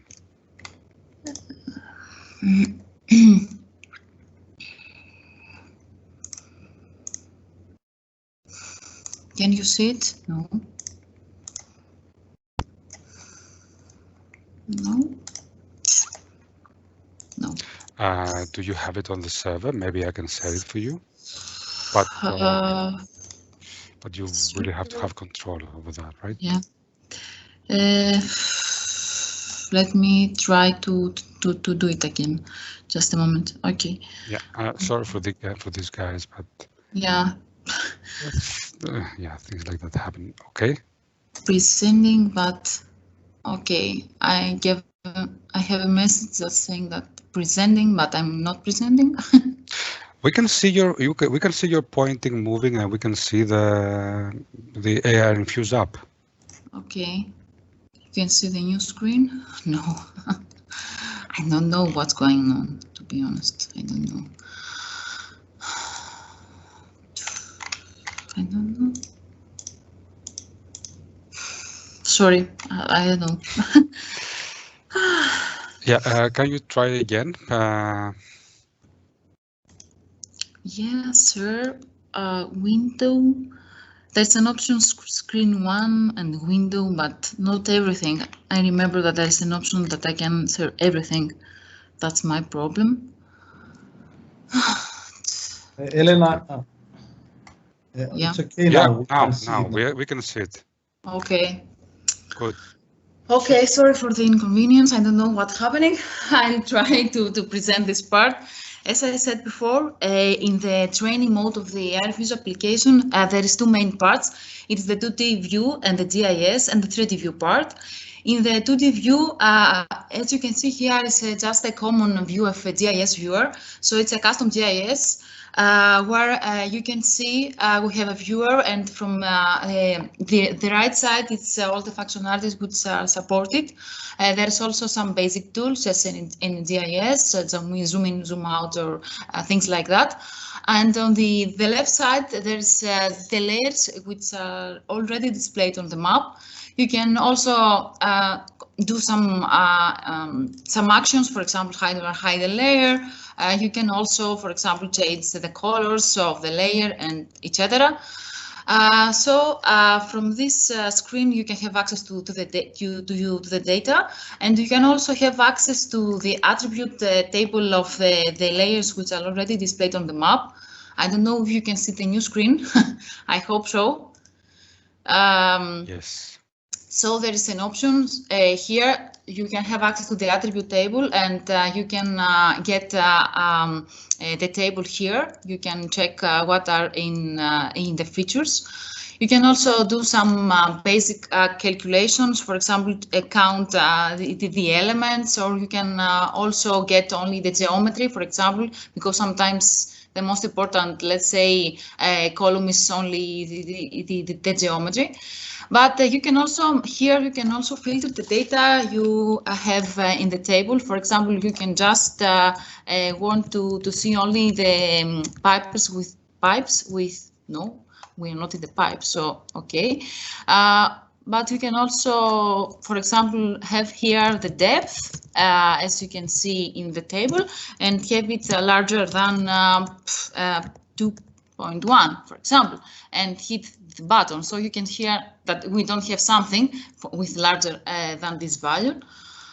Okay, and there is also one part of this application, which is the geodatabase part.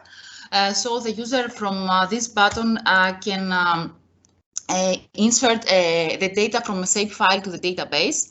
And from this feature, the user is able to see what are already stored in the database. So you can have access to the tables from the database, and let's select one of them, for example, this one. So here you are able to make the changes you want. And if you do any change here, for example, I will change the Z value, you can save them, and you have them from the next phase.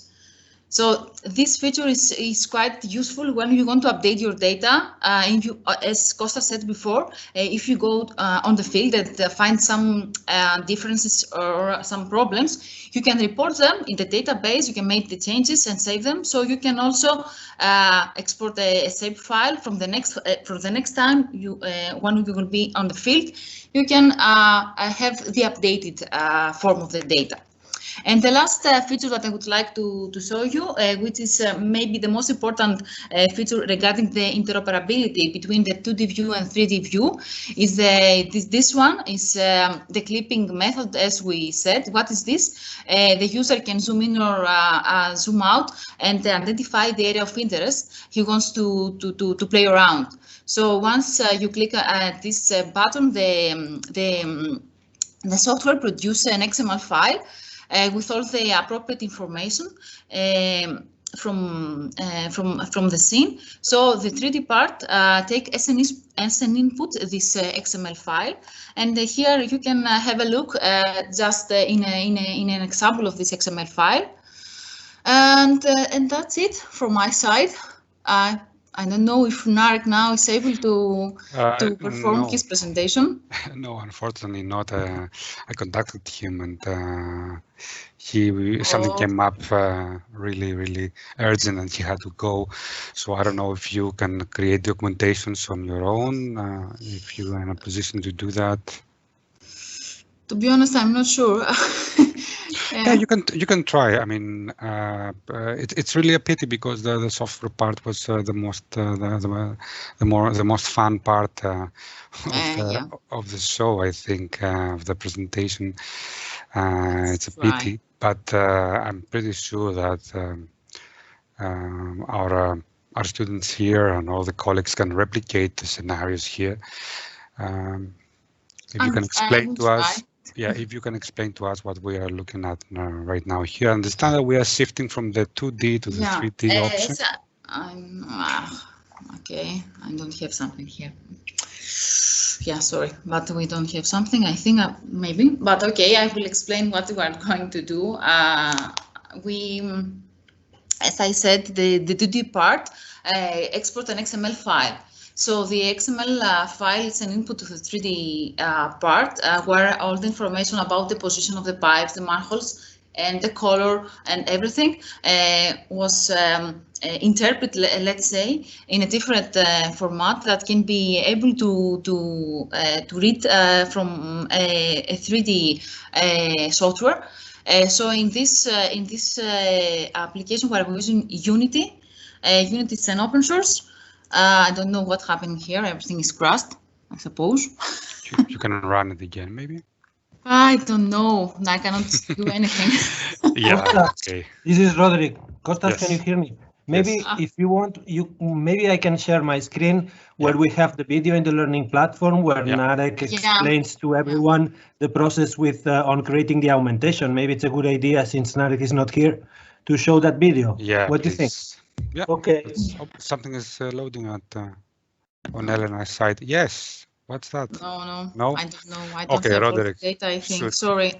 Just a moment to stop my screen. Sorry for this, guys. Yeah. Okay. I'm okay. I don't share my screen. Roderic, you have the floor. Yes. To perform the AR pipeline, the user should add and save the.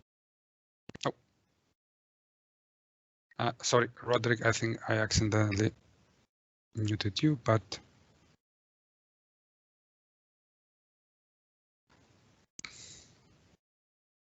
can you unmute? AR pipeline, the user should add. Okay, Kostas. Yes. I run the presentation now. Can you see the screen? We can see the module, but not video. Okay, maybe I should shift. Just a moment, please. Let's try it again.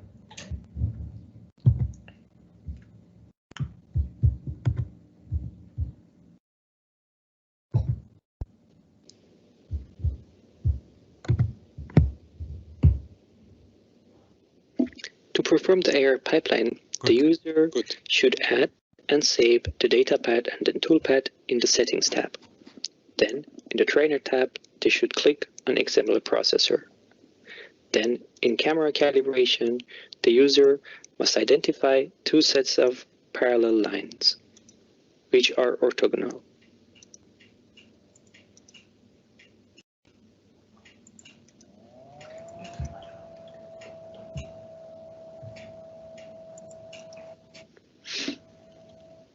Then they can press C for calculation, R to reset, or Q to quit. Then, in pose estimation, they should identify the feature points in order that is mentioned and press C for pose estimation.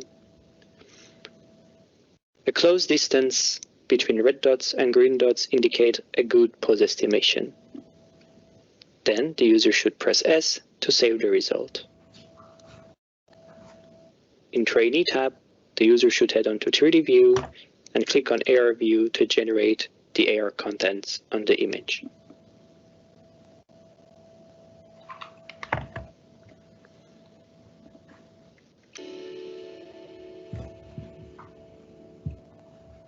Okay, Kostas, this was the video, and just to remind everyone that they can find this information on the learning platform. They have not just the video for how to install the whole system, run the 2D module, the AR module, but also a tutored exercise with dummy data, so they can run the exercise at home or their institutions.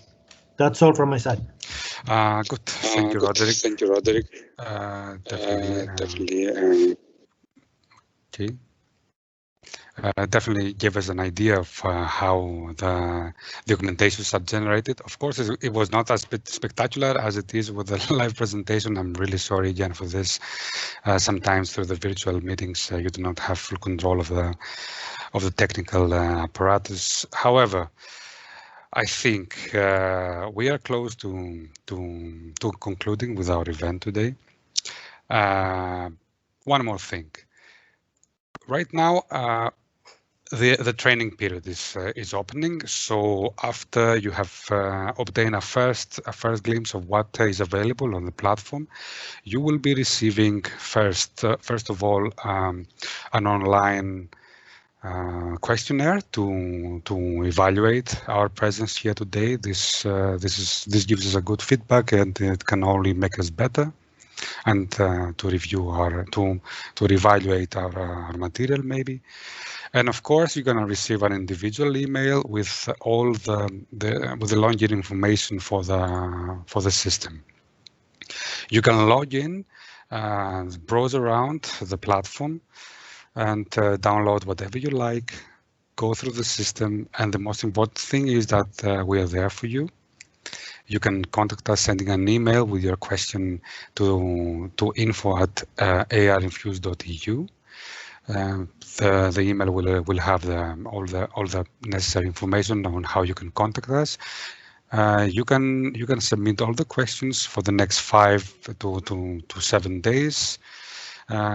Just consider it's like we are trying to be there for you at almost on real time. Of course, expect some delays, but if you're facing any issues, if you would like some further explanation on some material, a trainer will be available from our side to assist you. And after the end of this process, the material will still be available there, and you will be able to still play around. However, we will not be responding in such a quick fashion. I don't know if we have to mention something else, but I think that was we are going towards the end of the event. I would like to thank you all for participating. I think we are almost close to on our time frame. If there are any questions right now, I will be happy to give the floor to the participants. So please, if someone of you would like to ask something, just raise your hand.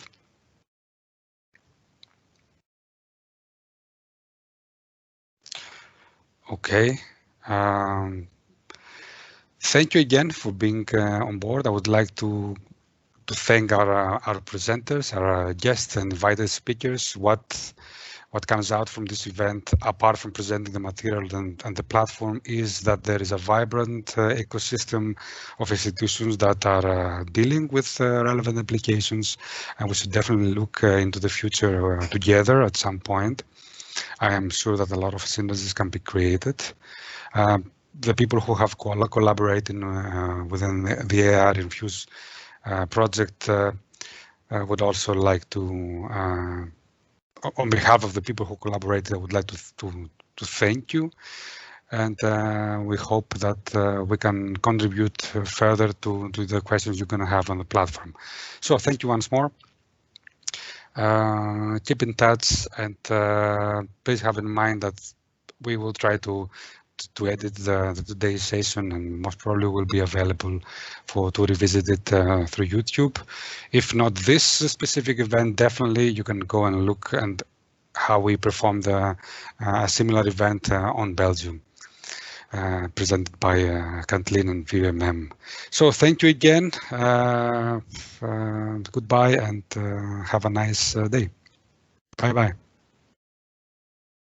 Bye-bye. Thank you. Bye-bye. Thank you. Bye-bye. Thank you, Kostas. Bye-bye. Thank you so much. Thank you very much.